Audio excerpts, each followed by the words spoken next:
අවසරයි කවුරුත් සාදුකාරයක් පවත්වන්න. නමස්කාරය කියන්න ධර්ම ශ්‍රවණයට කලින්.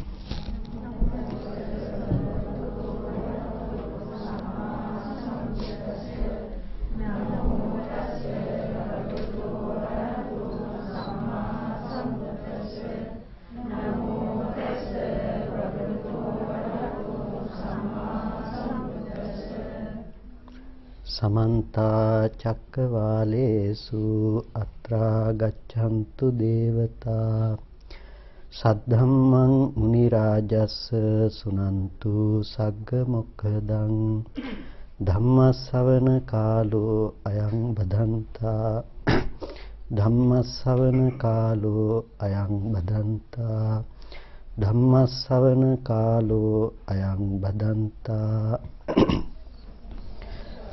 නමෝ තස්ස භගවතු අරහතෝ සම්මා සම්බුද්දස්ස නමෝ තස්ස භගවතු අරහතෝ සම්මා සම්බුද්දස්ස නමෝ තස්ස භගවතු අරහතෝ සම්මා සම්බුද්දස්ස. ගෞරවනීය නායක මාහිම්පාණන් වහන්සේ වරප්‍රමුඛ පූජනීය විහාරස්ථාන වාසී මහා සංඝරත්නයන් අවසරයි. ශ්‍රද්ධා සම්පන්න කාරුණික පින්තුනි, හැම කෙනෙක්ම උතුම් සද්ධර්ම ශ්‍රවණයට සූදානම් වෙන මොහොත. පින්තුනි, ලෝතර බුදුරජාණන් වහන්සේ අපි හැම දිනාටම උතුම් චතුරාර්ය සත්‍ය ප්‍රධාන මේ ධර්මස්කන්ධය තුලම දුකෙන් මිදෙන මාවතක්, දුකෙන් මිදෙන්නට අවශ්‍ය ක්‍රමවේදයක් දේශනා කරන්නට යෙදුණා. ධර්මයේ කියලා අපිට ශ්‍රවණය කරන්නට ලැබෙන්නේ දුක නැති කර ගැනීම පිණිස අපිට දේශනා කරන්නට යෙදුණු ඒ ඒකායන ප්‍රතිපදාව, ඒකායන උතුම් මාර්ගය. එනිසා කවුරුත් ඒ ශ්‍රේෂ්ඨ ධර්මයේ ශ්‍රවණය කරනකොට තමන්ගේ කය මෙතන නිසසලව තියනවා වගේ හිතත් නිසසල කරගෙන හොඳින් ධර්ම ශ්‍රවණය කරන්නට අවශ්‍ය වෙනවා. ධර්ම ශ්‍රවණය කිරීම තුළ තම තමන්ට අසුතං සුනාති, අහලා නැති දෙයක් අහගන්නට ලැබෙනවා.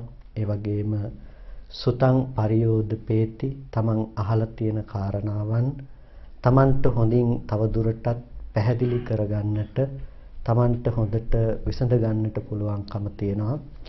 ඒ වගේම කංකං විතරති, හිතේ ඇතිවෙන සැක සංකාවන් දුරු කර ගන්නට පුළුවන්කම තියෙනවා.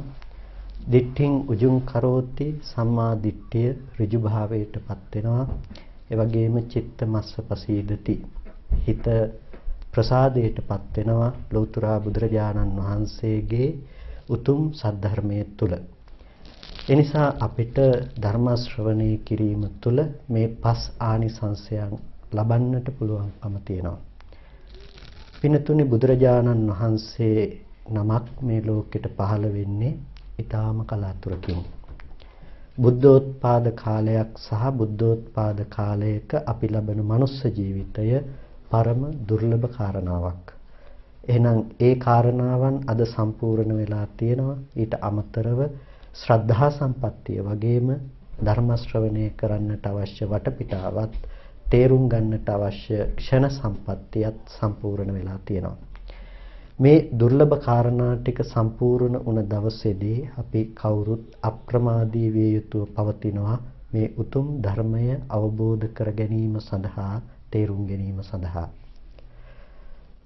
පින්තුනි, අපේ ශාන්තිනායක බුදු පියාණන් වහන්සේ මුළු ලෝකයටම යහපතක් සෙතක් වන ආකාරයට තමයි උතුම් ධර්මයේ දේශනා කළේ.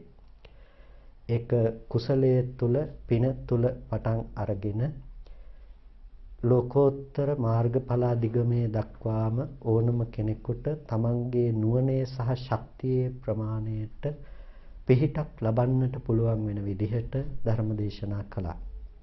ඒ නිසා ඒ ලෞතර බුදුරජාණන් වහන්සේගේ රුව දැකලා, ගුණ දැනිලා හදවතින් කෙනෙක් වන්දනාමාන කරනවා නම් ඒ වන්දනාමාන කරන ප්‍රසාද සිතක් පාසා ඔහුට මහානිසංස ධර්ම රාශියක් සිද්ධ කරගන්නට පුළුවන්කම ලැබෙනවා. ඒ වගේම ඒ උතුම් ආනිසංසය තමන්ගේ ජීවිතයට ලැබෙනවා වගේම ඒ බුදු පියාණන් වහන්සේ දේශනා කළ ප්‍රතිපදාව තුළ අපි තමන්ගේ ජීවිතය අරගෙන ගියොත් අපිට මේ සියලු සසර දුක්ගිනි නැති කරලා උතුම් නිර්වාණ අවබෝධය සිද්ධ කරන්නට පුළුවන්කම තියෙනවා. නිර්වාණ අවබෝධය කියලා කියනකොට අපි හිතාගෙන ඉන්නේ සාමාන්‍යයෙන් අපේ සමාජයේ ඒ දේ පිළිබඳව ඒ තරම්ම තැකීමක් නිවන පිළිබඳව අදහසක් අඩු බවක් අපි දකිනවා. කාගෙත් පරමාර්ථයේ හැටියට බලාපොරොත්තුවේ හැටියට නිවන තියෙනවා. නමුත් නිවන් අවබෝධ කිරීමට ප්‍රායෝගික ක්‍රමවේදයක් භාවිත කිරීම පිළිබඳව යම් අඩු අවබෝධයක් බොහෝ වෙට අපි සමාජය තුළ අද දවසේදී දකින්නට අද අපිට පුළුවන්කම තියෙනවා. ඒ නිසාම අපි මේ කාල සීමාව තුළ හැකි පමණට උත්සාහයක් ගනිමු.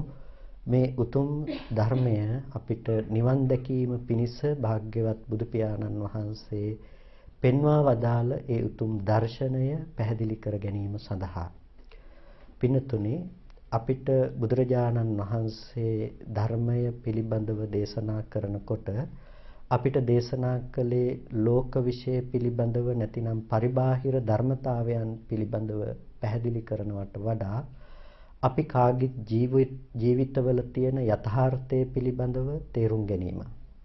අපි කවුරුත් ජීවත් වෙන තැන තියෙන ඇත්ත ස්වභාවය පිළිබඳව තේරුම් ගැනීමයි අපිට දේශනා කළේ. ඒකට කිව්වා සම්මා දිට්ඨි කියලා, ඇත්ත ඇති හැටියට දැකීම කියලා. ඇත්ත ඇති හැටියට දකින්නට අවශ්‍ය වෙන්නේ වැරදි දැකීමක් තියෙන කෙනෙකුට. ජීවිතේ වැරදි දැකීමක් තියෙන පුද්ගලයෙකුට අවශ්‍ය වෙනවා යහපත් දැකීමක්. එහෙනම් මේ වැරදි දැකීම තියෙන අපිට දේශනා කළා යහපත් අවබෝධයක් ලබා ගන්නට කියලා. පින්තුණියේ යහපත් අවබෝධයේ තේරුම් ගන්නකොට අපි වැරදි දැකීම පිළිබඳවත් අපිට අවබෝධයක් තියෙන්නට ඕනේ. අපි ඉන්න තැන වැරදි කියන එක පිළිබඳව යම් කෙනෙකුට අදහසක් නැති වුණොත් ඒ කෙනාට යහපත හොයන්නට අදහසක් ඇත්තේ නැහැ. ආලෝකය පිළිබඳව ප්‍රශ්නයක් පැන නගින්නේ දැස් ඇති කෙනෙකුට. ආලෝකයේ පිළිබඳව ගැටලුවක් තියෙන්නේ ඒ ඇස් තියෙන කෙනෙකුට මිසක අන්ධයෙකුට නෙමෙයි. අන්ධ කෙනෙකුට ආලෝකයේ පිළිබඳව ගැටලුවක් නැහැ. එහෙනම් ඉස්සෙල්ලාම දැස් තියෙන කෙනෙකුට අදහසක් ඇති වෙන්නට වෙනවා අපි ඉන්නේ අන්ධකාරය තුලයි කියන එක පිළිබඳව. එහෙනම් අපිට ඉන්න තැන පිළිබඳව අන්ධකාරය පිළිබඳව අපි තේරුම් ගන්නට ඕනේ. එහෙනම් ඒකට අපිට එහෙනම් ඒ වැරදි දැකීම මිච්ඡා දිට්ඨිය කියන එක පිළිබඳව එහෙම නැතිනම් වැරදි දැක්මක් කියන එක මොකක්ද කියන එක පිළිබඳව අපි තේරුම් ගන්නට අවශ්‍යයි. මෙතනදී වරදවා වටහා ගන්නට එපා. මිච්ඡා දිට්ඨිය කියන එකෙන් මම අදහස් කළේ නියත මිත්‍යා දෘෂ්ටිය කියන එක පිළිබඳව නෙමෙයි. දසවස්තුක නියත මිත්‍යා දෘෂ්ටිය නෙමෙයි. එහෙනම් මිච්ඡා දිට්ඨිය කියන එකෙන් අදහස් කළේ අද අපේ තියෙන වැරදි දැක්ම පිළිබඳව. ඒකට කියනවා තව ආකාරයකින් කතා කළොත් විපල්ලාස ධර්ම කියලා. හිතේ තියෙන පෙරළුණු සංඥාවන්. අනිත්‍යෙහි නිට්ටයයි කියන විපල්ලාස සංඥාව අපිට තියෙනවා. ඒ වගේම දුකෙහි සැපයි කියන විපල්ලාස සංඥාව අපිට තියෙනවා. අනාත්මේහි ආත්මයි කියන විපල්ලාස සංඥාව තියෙනවා. අසුභේහි සුභයි කියන විපල්ලාස සංඥාව තියෙනවා. විපල්ලාසයක් කියලා කියන්නේ පෙරළුණු අදහසක්, පෙරළුණු සංඥාවක්. සාමාන්‍යයෙන් යථාර්ථයේ නොපෙනෙන කම නිසා වැරදි විදිහට ගත්ත හිතේ පෙරළුණු විපරීත අදහසකට කියනවා විපල්ලාස ධර්මයක් කියලා. එතකොට මෙන්න මේ විපල්ලාස ධර්මයන් තුල ජීවත් වන අපිට විපල්ලාසයේ පිළිබඳව අපි තේරුම් අරගෙන ඒ විපල්ලාසයේ දුරු කරගන්නට අවශ්‍ය ක්‍රමවේදයක් මාවතක් පිළිබඳව භාග්‍යතුන් වහන්සේ අපිට පැහැදිලි කරන්නට යෙදුණා. එතකොට අපි පළවෙනි විපල්ලාසයේ පිළිබඳව කතා කළා අනිත්‍ය ධර්මයේහි නිට්ටයයි කියලා හටගත්ත විපල්ලාස සංඥාව. එතකොට මේ විපල්ලාස සංඥාව අපිට සංඥා වශයෙන්ුත් තියෙනවා. ඒ වගේම දිට්ඨි වශයෙන්ුත් අපිට පවසිනවා. ඒ වගේම චිත්ත වශයෙන්ුත් පවතිනවා. සංඥා, චිත්ත, දිට්ඨි කියන වශයෙන් තුන් ආකාරයකින් මේ විපල්ලාසය අපිව අල්ලගෙන තියෙනවා, බැසගෙන තියෙනවා. අනිත්‍යෙහි නිට්ටයයි කියන සංඥාවක් අපිට තියෙනවා. අනිත්‍ය ධර්මයේ නිට්ටය බවට ගියපු සිතත් අපිට තියෙනවා. අනිත්‍ය ධර්මයේ නිට්ටය බවට ගියපු දිට්ඨියත් අපිට තියෙනවා.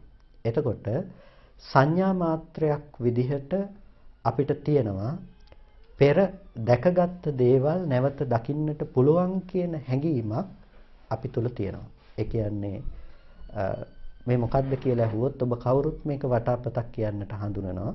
ඒ වගේම මේ බණ කියන්නට ආපු වෙලාවේ ඉඳලා ඔබ දකින වටාපතයි කියලා ඔබට සංඥා මට්ටමක් තියෙනවා, චිත්ත මට්ටමක් තියෙනවා. ඒ වගේම ඔබට දෘෂ්ටි මට්ටමක් තියෙනවා. දෘෂ්ටි මට්ටම ඔබට ඇති වෙන්නේ ඔබගේ පැත්තෙන් ආත්මවත් කොටගත් දෘෂ්ටියක් පැත්තෙන් ගොඩනගෙනවා. ඒ කියන්නේ වටාපත ආත්මයක් ලෙස ඔබ දැක්කේ නැති වුණත් වටාපත දකින්නා වූ මම නিত্য වූ ලෙස පවතින බවට ඔබට හටගන්න දෘෂ්ටියක් තියෙනවා. එතකොට අපිට හැම වෙලාවකදීම මෙන්න මේ ආධ්‍යාත්මික සහ බාහිර කියන දෙපැත්තෙන්ම නিত্য බව සංඥා, චිත්ත, දිට්ඨි කියන වශයෙන් විපල්ලාස විදිහට අපිව දැඩිව ග්‍රහණය කරගෙන ඉන්නවා. මේ එකක් එකක් කාරණා අපිට කතා කරන්නට ගියත් මහ විශාල වපසරියක්, මහ විශාල ප්‍රදේශයක් අපිට කතා කරන්නට වෙනවා. ඒ කියන්නේ අනිත්‍ය කියන ධර්මය අපිට කතා කරන්නට ගියත් අනිත්‍ය ධර්මයක්, ඒ වගේම නිත්‍ය සංඥාව පිළිබඳවත් නිත්‍ය සංඥාව දුරුකොට අනිත්‍ය සංඥාව උපදවා ගැනීම පිණිස පවතින ප්‍රතිපදාව ගැන කතා කරන්නට ගියත් අපිට මුළු 84000ක් ධර්මස්කන්ධයම ස්පර්ශ කරලා ඉන්න පුළුවන්කම තියෙනවා. ඒ තරම් ගැඹුරට බැස ගන්නට පුළුවන් කාරණාවක්. පින්නතුනි, අද අපේ ජීවිතයේ එතකොට තියෙන මට්ටම පිළිබඳවයි අපි කතා කළේ. මේ අනිත්‍ය ධර්මය නිත්‍ය ලෙස පවතින විපල්ලාස සංඥාව. මේ විපල්ලාසය නිසා ඇතිවන ප්‍රතිඵලය තමයි අපේ හිත නැතිනම් විඥාණය බැස ගන්නට, වැඩෙන්නට, විඥානයේ දියුණු බවට පත්වන්නට අවශ්‍ය ක්ෂේත්‍රයක් සැකසෙනවා. ඒ ක්ෂේත්‍රය තුල විඥානයාගේ විපුල බව වැඩිම කියන කාරණය සිද්ධ වෙනවා. ඒක සංයුක්ත නිකායේ කන්ද සංයුක්තයේ තියෙන සූත්‍රයක් බීජ සූත්‍රය කියලා. මේ ලෝකේ බීජ වර්ග පහක් පිළිබඳව බුදුරජාණන් වහන්සේ දේශනා කරනවා. මූල බීජ, ඒ කියන්නේ මුල් වලින් පැලවෙන ಜಾති තියෙනවා. ඒ වගේම පළු බීජ, ඒ කියන්නේ පුරුක් වලින් පැලවෙන ಜಾති තියෙනවා. කන්ද බීජ, කඳින් පැලවෙන ಜಾති තියෙනවා. ඒ වගේම අග්ග බීජ, දළු වලින් පැලවෙන ಜಾති තියෙනවා. ඒ වගේම බීජ බීජ වලින් පැලවෙන ස්වභාව කොටගත් දේවල් තියෙනවා. මෙන්න මේ ධර්මයන්ට කියනවා පංච බීජ කියලා. එතකොට මේ බීජ ධර්මයන් යම් විදිහකින් කුණු නොවි පවතිනවා නම්, පැලවන්නට පුළුවන් ස්වභාවයෙන් තියෙනවා නම්, මේ පැලවන්නට පුළුවන් ස්වභාවයෙන් තියෙන කුණු නොවි යහපත් ලෙස තියෙන වැඩෙන්නට සුදුසු ගුණයන්ගෙන් යුක්ත මේ බීජ යම් කිසි කලක හොඳ පොළවක් නොලැබුණොත්, හොඳට වතුර නොලැබුණොත් මේ බීජ කවදාවත් වැඩෙන්නට පුළුවන් කමක් තියනවාද? බුදුරජාණන් වහන්සේ භික්ෂුන් වහන්සේලාගෙන් අහන ප්‍රශ්නය. එතකොට භික්ෂුන් වහන්සේලා කියනවා නොහෙත්තම් බන්තේ ස්වාමීනි, මේ බීජ පොළවත් ජලයත් නැත්තම් කවදාවත් තෙතමනයක් නැත්තම් වැඩෙන්නේ නැහැ. ඒක විපුල බවට යන්නේ නැහැ. ඊට පස්සේ බුදුරජාණන් වහන්සේ විමසනවා යම් විදිහකින් මේ බීජ ධර්මයන් අන්තෝපූතිගත නම්, ඇතුළත කුණු වෙලා ගිහිල්ලා නම්, ඒ දේ කැඩිලා බිඳිලා ගිහිල්ලා නම්, පැලවෙන්නට තියෙන ස්වභාවය එතනින් ඉක්මිලා නම්, ඒ බීජ පොළව තිබුණත්, ස්නේහය නැතිනම් ජල ස්වභාවය තිබුණත්, ඒ බීජ යම් කිසි විදිහකින් වැඩෙන්න පුළුවන්ද? ඒක වැඩෙන්න පුළුවන් කමක් නැත්තේ නැහැ. ඇයි බැරි? ඒ බීජයන්ගේ ස්වභාවය ඇතුළත කුණු වෙලා ඒක වැඩෙන්න සුදුසු මට්ටමක් නැති වෙලා ගිහිල්ලා, ඒ නිසා පොළව තිබුණත් ජලයේ තිබුණත් ඒ බීජ වැඩෙන්නට පුළුවන් සුදුසු මට්ටමක නැහැ, වැඩිවීමට විපුල බවට යන්නේ නැහැ. බුදුරජාණන් වහන්සේ මේ උදාහරණය අරගෙන අපිට දේශනා කරනවා මේ විඥානය කියන එක හරියට මේ බීජ ටික වගේ. විඥානය කියන එක හරියට මේ බීජ ටික වගේ. එතකොට මේ බීජ ටික ප්‍රරෝහණය වෙන්නට වැඩෙන්නට අවශ්‍ය වුණ භූමියක් තිබුණා, බිමක් තිබුණා. බීජ පැලවෙන්නට ඕනේ බිමක් තිබුණා. අන්න ඒක පෘථිවි ධාතුව, පඨවිය, පොළව වගේ තමයි. අපි අද කතා කරනවා නම් මේ ලෝකේ යම් මට්ටමකින් රූප වේදනා සංඥා සංඛාර විඥාන ආදී සතර ස්කන්ධ ධර්මයක් විඥානයේ නැතුව රූප වේදනා සංඥා සංඛාර කියන ස්කන්ධ හතරක් කතා කරනවා නම් මේ ස්කන්ධ හතර හරියට මේ පෘථුවිය වගේ නැතිනම් පොළව වගේ. එතකොට මේ බීජ වැඩෙන්නට පොළව වගේම ජලය අවශ්‍ය වුණා. ස්නේහය, තෙතමන ගතිය අවශ්‍ය වුණා. තෙතමනය වගේ තමයි නන්දි රාගය කියලා කියන්නේ. තෘෂ්ණාවේ ලක්ෂණය මේක. එතකොට අපිට දැන් බීජ වැඩෙන්නට අවශ්‍ය භූමිය, රූප, වේදනා, සංඥා, සංඛාර කියන මේ ස්කන්ධ ධර්මතා ටික. විඥාණය බීජ ටික. තෘෂ්ණාව වතුර ටික. මේ ටික තියෙනවා නම් විඥානයේ විපුල බවට යනවා, විඥානයේ වැඩිවීමට යනවා. ඒක නතර කරන්න පුළුවන් කමක් නැත්තේ නැහැ. ඒක තමයි ස්වභාවය. එතකොට මෙතනදී බුදුරජාණන් වහන්සේ දේශනා කරන්නේ අපිට බීජ නැති කරන ක්‍රමයකට වඩා අපිට ක්ෂේත්‍රය නැති කරනවා. ඒ කියන්නේ බිම සහ ජලය නැති කරනවා. බිම සහ ජලය නැති කරනකොට මේ බීජ කොච්චර හොඳ වුණත් කවදාවත් වැඩෙන්නට පුළුවන් කමක් නැත්තේ නැහැ. ඒ නිසා අපිට බීජ නැති කරනවා වගේ අපිට යන්නේ නැතුව අපිට පොළව සහ ස්නේහය ජලය නැති කරන පැත්තට අපිට කතා කළා. මේ කතා කරන්නේ බොහොම ගැඹුරු කතාවක්, ගැඹුරු අර්ථයක්. ඒ කියන්නේ අපි කතා කරනවා නාම රූප නිරෝධයක් පිළිබඳව, නාම රූප ධර්මයන්ගේ නිර්වශේෂ නිරෝධයක් පිළිබඳව. මේ නාම රූප නිරෝධය පිළිබඳව බුදුරජාණන් වහන්සේ මේ තුල අපිට කරුණු පැහැදිලි කළේ. ඒ කියන්නේ නාම රූප ඇසුරු කරගෙනමයි විඥානය පවතින්නේ. විඥානය බැසගන්නේ නාම රූප ධර්මයන් අනුව. අපි අපේ ජීවිතයට සමීප කරලා මේක ටිකක් කතා කළොත් කාරණා ටිකෙන් ඔබට ගිහිල්ලා අපි කිව්ව රූපය පිළිබඳව. එතකොට රූපය පිළිබඳව කතා කරනකොට මේ වටාපත කියන එක අපි ආපු වෙලාවේ ඉඳලා තියෙන වටාපත ඔබට ඉස්සෙල්ලා මම පෙන්නපු වටාපත ආපහු දකින්න පුළුවන්කම තියෙනවා. දැන් ඔබට මේ රූපය ඇසුරු කරගෙන නিত্য ලෙස පවතින රූපය ඇසුරු කරගෙන ඔබට විඥාණය පිහිටවන්නට පුළුවන්කම තියෙනවා. ඒ කියන්නේ ඔබ බීජ සැකසුවා පැලවෙන්නට පුළුවන් විදිහට ඔබ බීජ සකස් කරනවා කියන එක. දැන් ඔබට පුළුවන් මේ වටාපත පිළිබඳව ඇලීමක් ඇති කරගන්න පුළුවන්, ගැටීමක් ඇති කරගන්න පුළුවන්. එහෙමත් නැත්නම් උපේක්ෂා සහගත වෙන්න පුළුවන්. එහෙම නැත්නම් ඔබට වටාපත ගෙනහිලා පූජා කරන්න පුළුවන්. ඔබට මේ වටාපත ඇසුරු කරගෙන දැන් කර්ම රැස් කර ගැනීම කියන කාරණේ සිද්ධ කරන්න පුළුවන්. එතකොට කර්ම රැස් කරගන්නට ඔබට සුදුසු උනේ, ඔබට පුළුවන්කම ලැබුණේ ඇයි? ඔබට කර්ම රැස් කරගන්න පුළුවන්කම ලැබුණේ ඔබට එළියේ වටාපතක් තියෙන බවට ලැබුණු කම නිසා. එළියේ වටාපතක් තියෙනවා කියලා ඔබට ලැබුණු අදහස නිසා ඔබට ඒක ඇසුරු කරගෙන හොඳ කර්මත් නරක කර්මත් කරගන්නට පුළුවන් මට්ටම ලැබුණා. ගැඹුරු වැඩිද කාරණා. එතකොට අපිට තේරුම් ගන්නට අවශ්‍ය දේ තමයි මෙතනදී අපේ ජීවිතයේ තියෙන ස්වභාවය පිළිබඳව මේ කතා කරන්නේ. කියන්නේ අපි වැරදි දැකීමක් පිළිබඳව කතා කරන්නේ. මම ටිකක් ආපහු සරල තැනකට කාරණාව ගන්නම්. අපේ ජීවිතයේ අපි හැම දෙයක්ම ගොඩනගලා තියෙන එකම දෙයක් බලාපොරොත්තු වෙන. ඒ තමයි දුක නැති කර ගැනීම සහ සැප ලැබීම කියන කාරණය. එතකොට සැප ලබා ගැනීම සඳහා තමයි අපිට දේවල් අපේ ජීවිතේට කාරණා ගොඩක් අවශ්‍ය වෙන්නේ.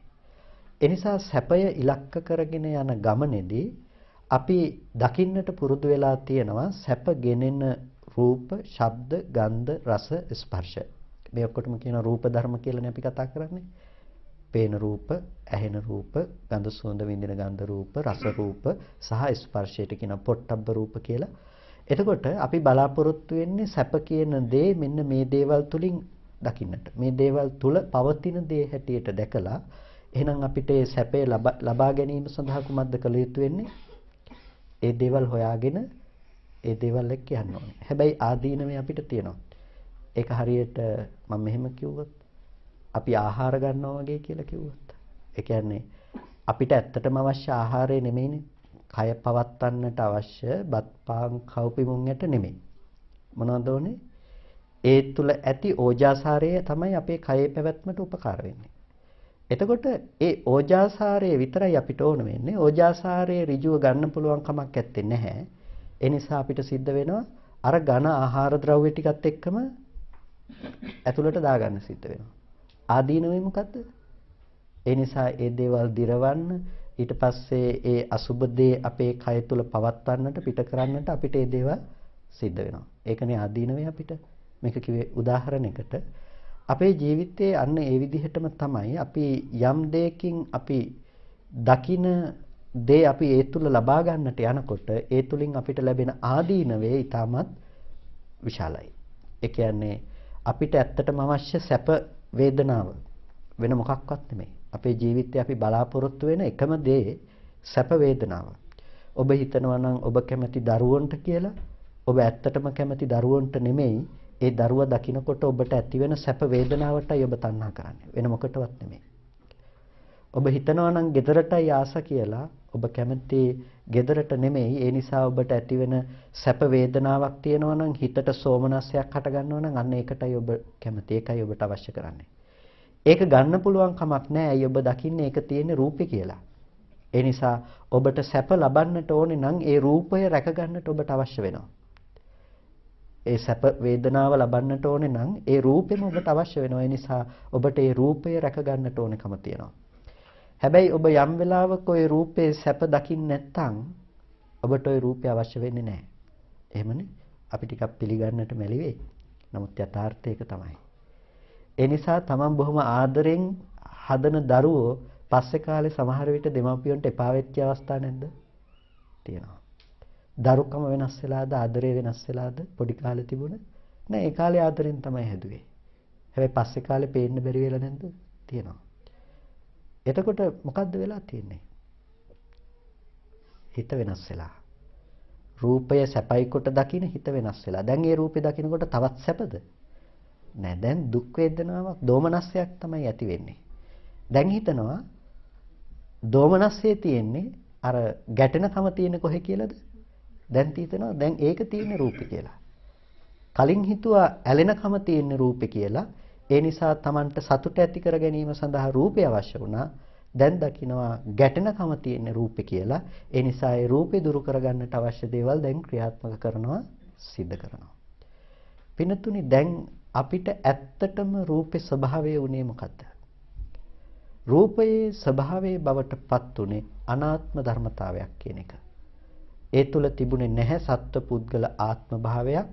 ඒ වගේම සැප ගෙනෙන බවක්, දුක ගෙනෙන බවක් ඒ රූපෙට අයිතිව තිබුණේ නැහැ.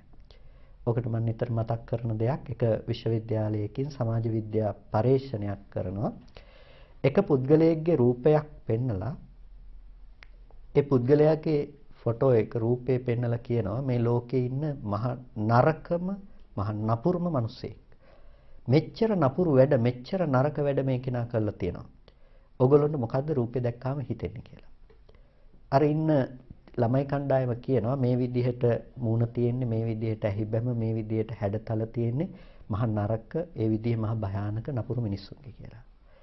ඒ වගේම තව ළමයි කණ්ඩායමකට ඒ රූපෙම පෙන්නලා කියනවා මේ ලෝකේ ඉන්න මහා කරුණාවන්තම මිනිසෙක්. මේ මිනිස්සයා මෙච්චර අනුන් වෙනුවෙන් කැපකිරීම කරලා තියෙනවා. මේ මිනිස්සයා මේ වගේ දේවල් කරපු කෙනෙක්. ඔයගොල්ලන්ට මොකද්ද මේක දැක්කම හිතෙන්නේ? ඒකෙන් වැඩි ප්‍රතිශතයක් කියනවා මේ විදිහේ මූණ තියෙන්නේ, මේ විදිහේ හැඩතල තියෙන්නේ ලෝකේ බොහොම කරුණාවන්ත අයට කියලා. දැන් ප්‍රශ්නේ තියෙන්නේ කරුණාවන්තකම රූපේ තිබුණ දේද, නපුරුකම රූපේ තිබුණ දේද? නපුරුකම හෝ කරුණාවන්තකම රූපෙට අයිති දේ බවට පත් වුණා නම් ඒක අර සියල්ලන්ටම සමාන සියල්ලන්ටම පොදු ගති ලක්ෂණයක් බවට පත් විය යුතුව පවතිනවා. නමුත් ඒක එහෙම පවතින්නේ නැහැ. ඒක ඒ විදිහේ නෙමෙයි රූපයේ ස්වභාවය. රූපයේ ස්වභාවය තමයි අපි ඇහැට පෙනෙන එක ගැන කතා කරනවා නම් වර්ණ සටහනක් විදිහට ඇහැට එන එක. ඒ තුල අපිට කියන්නේ පාට ටික ඇවිල්ලා මම කරුණාවන්ත කෙනෙක් අරගෙන ආවා කියලා. ඒ ටික ඇවිල්ලා කියන්නේ මම මහ නපුරු කෙනෙක්ව අරගෙන ආවා කියලා. අඩුම තරමේ මම මිනිස්සෙක්ව අරගෙන ආවා කියලාවත් ඒක කියන්නේ නැහැ. බාහිරින් පතිත වෙන ආලෝකයක් වර්ණ සටහනක් වස්තුව මතට පතිත වෙලා එන පරාවර්තන ආලෝකය ඇහැට ගැටෙනවා. එතකොට රූපය මොකද්ද? අන්න ඔය වර්ණ සටහන. ඇහැට පතිත වෙන රූපය මේ වර්ණ සටහන. ඇහි ස්වභාවය මොකද්ද? සත්වය පුද්ගලය අල්ලන එක නෙමෙයි ඇහි ස්වභාවය බවට පත් උනේ. තමා වෙත පැමිණි වර්ණ සටහන ගෝචර කරගන්න බව ප්‍රසාදයේ බිඳී යන ස්වභාවය තමයි ඇහි ස්වභාවය බවට පත් උනේ.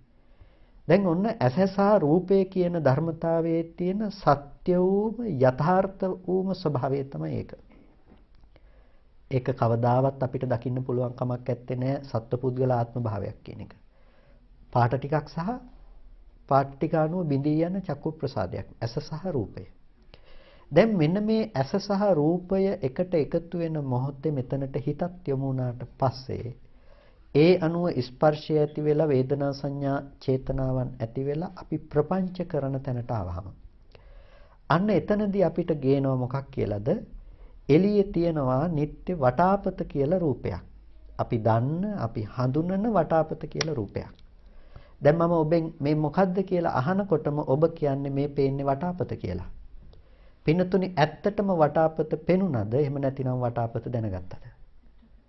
වටාපත දැනගත්ත මිසක වටාපත පෙනුණා නෙමෙයි. වටාපත පේන්න පුළුවන් කමක් නැහැ. වටාපත පේනවා නම් මේක ලෝකේ කාට පෙන්නුවත් මේක වටාපත කියලා කියන්න ඕනේ. මේක නොදන්න කෙනෙකුට පෙන්නුවත් වටාපත කියලා කියන්න ඕනේ. එහෙනම් මෙතන තියෙනවා ධර්මතා දෙකක්. ඒ තමයි දැකපු දේ සහ දැනගන්න දේ කියලා.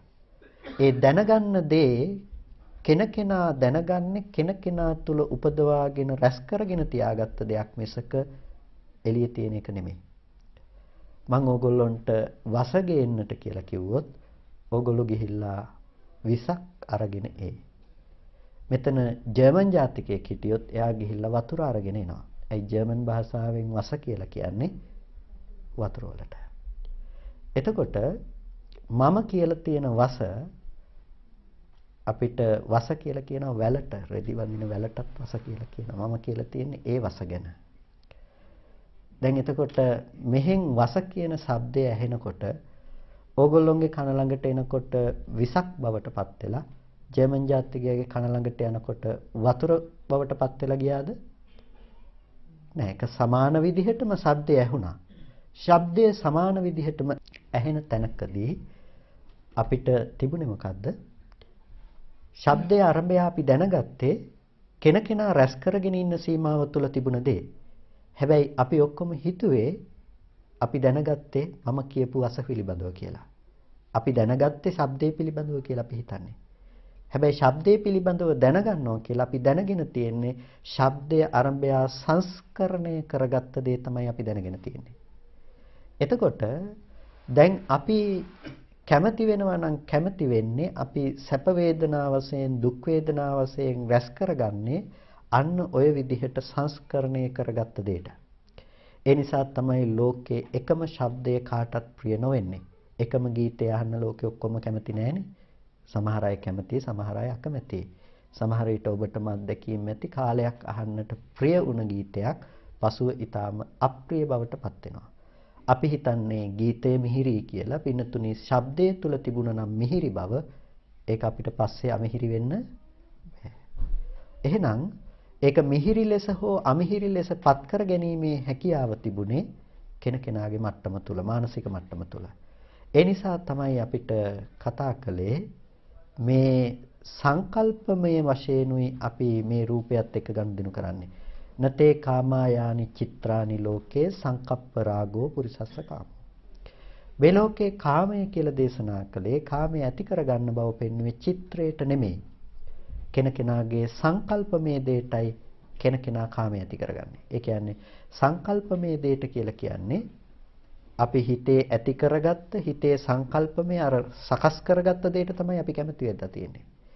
ඒ කියන්නේ සකස් කරගන්න බව ඔබ ඔබේ ජීවිතය තුළ දකින්න දරුවා කියන රූපය ඔබ සකස් කරගත්ත රූපයක්. ඒ රූපය ඔබ සකස් කරගත්ත රූපයක්. සකස් කරගත්ත කියලා කියන්නේ ඔබට හම්බෙනවා නිත්‍ය වුණ ආදරණීය දරුවෙක්. ඉපදුණු දවසේ ඉඳලා ඒ ඉන්න ආදරණීය දරුවෙක් ඔබට ලැබෙනවා. ඔබ ආදරය කරන්නේ නිත්‍ය ලෙස එදා ඉඳලම ඔබත් එක්ක ජීවත් වුණ ඔබත් එක්ක ඉන්න ඒ දරුවට තමයි ඔබ ආදරය කරන්නේ. එතකොට ඒ ආදරණීය කම කොහෙද තියෙන්නේ? අර රූපය ඇතුලේ තියෙන දේ හැටියට තමයි ඔබ දකින්නේ. ඒ නිසා ඔබ ඒ රූපයත් එක්ක අද ගනුදෙනු කරනවා, රූපයත් එක්ක ඇලෙනවා, රූපේ රකින්නට ඕනේ. ඇයි නැත්තම් ආදරණීයකම ගේන්න පුළුවන් වෙන දෙයක් ඇත්තේ?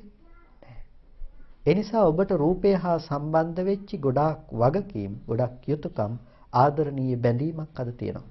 යම් විදිහකින් අර මතකයේ අහිමි වෙන ලෙඩ රෝග තියෙනවානේ. අන්න ඒ වගේ ඔබට දරුවා මතක නැති වෙන බවක් හැදුනොත් ඔබ තවදුරටත් ඒ රූපෙට දරුවා කියලා කතා කරයිද? තවදුරටත් ඒ රූපේ වෙනස් වෙනකොට ඔබට දුක ගෙනෙයිද? තවදුරටත් ඔබට දුක ගේන්න බෑ. දරුකම වෙනස් වුණාද? දරුකම වෙනස් වුණේ නැහැ. එහෙනම් වෙනස් වුණේ මොකද්ද? රූපය දරුව කොට දකින සංකල්පය වෙනස් වුණා මේ පැත්තෙන්. සකස් කරන කම වෙනස් වුණා.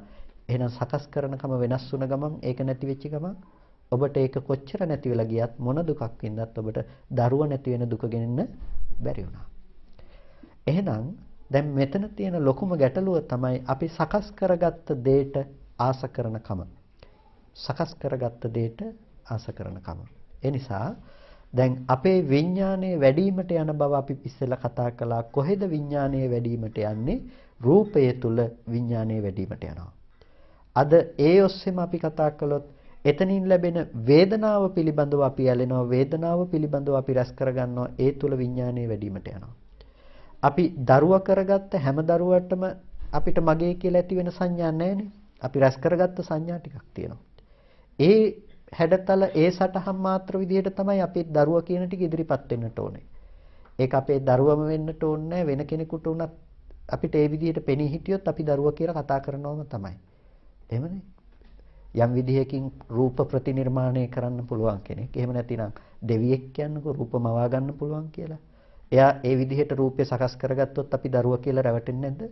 අපි රැවටෙනවා. ඇයි? සංඥා ටික ගැළපිලානේ.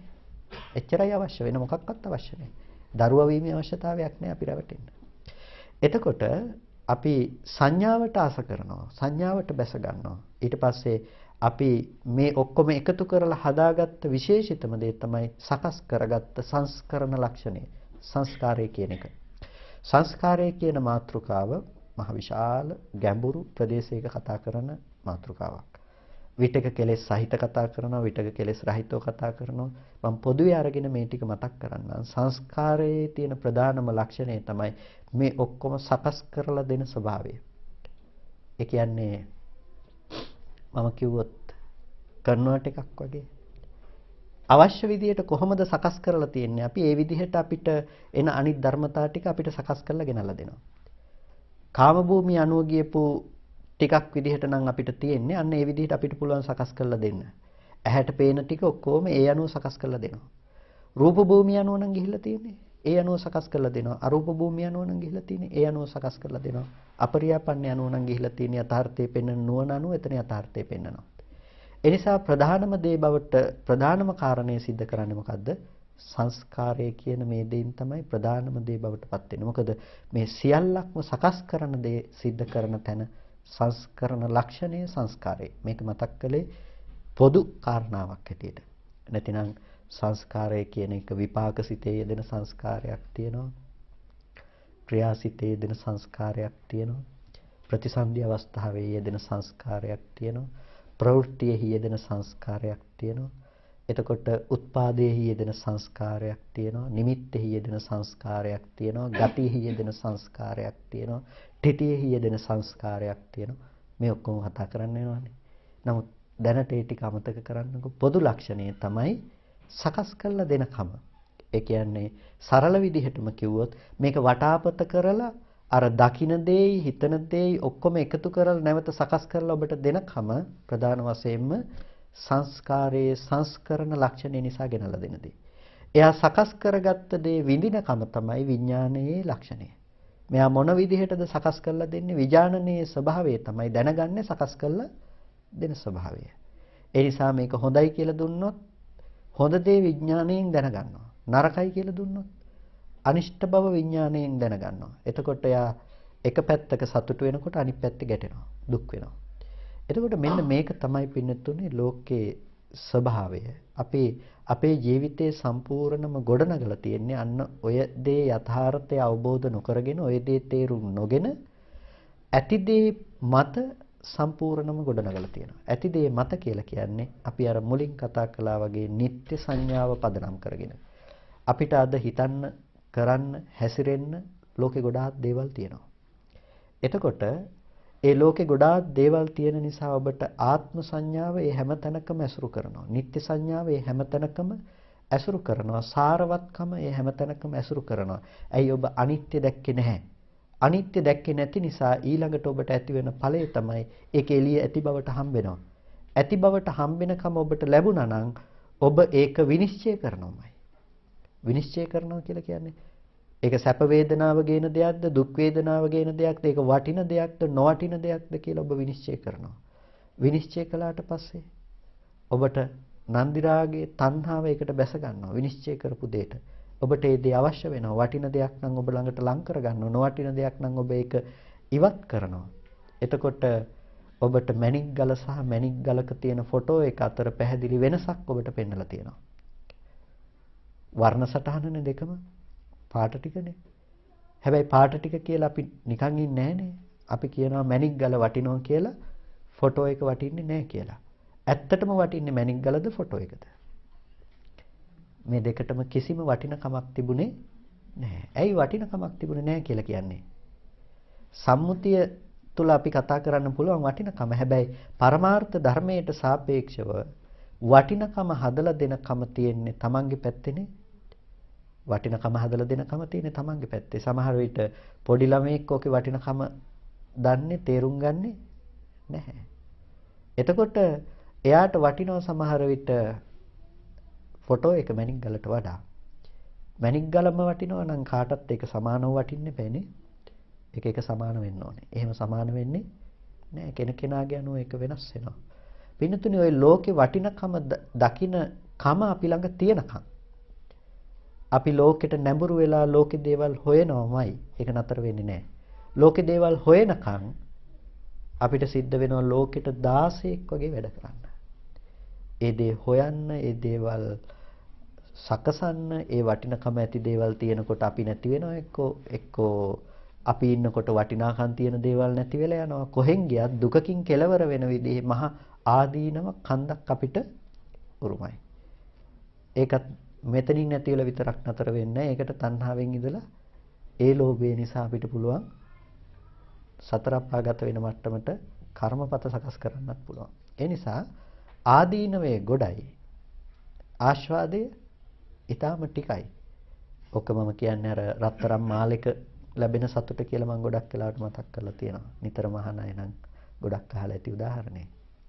රත්තරන් මාලෙකින් අපිට ලැබෙන සැප සතුට කොහෙටද ලැබෙන්නේ? කයටද හිතටද? ඒක දැනෙන්නේ හිතට. ඒක කයට දැනෙන්නේ නැහැ. එතකොට රත්තරන් මාලයක් දාගෙන අපි බොහොම සතුටින් යනවා මෙච්චර වටින මේ වගේ ලස්සන මාලයක් කියලා. පාරයින් ඉන්න මිනිස්සෙක් වැල් කෑල්ලක් අරගෙන රවුම් කරලා කරේ දාගෙන ඉන්නවා.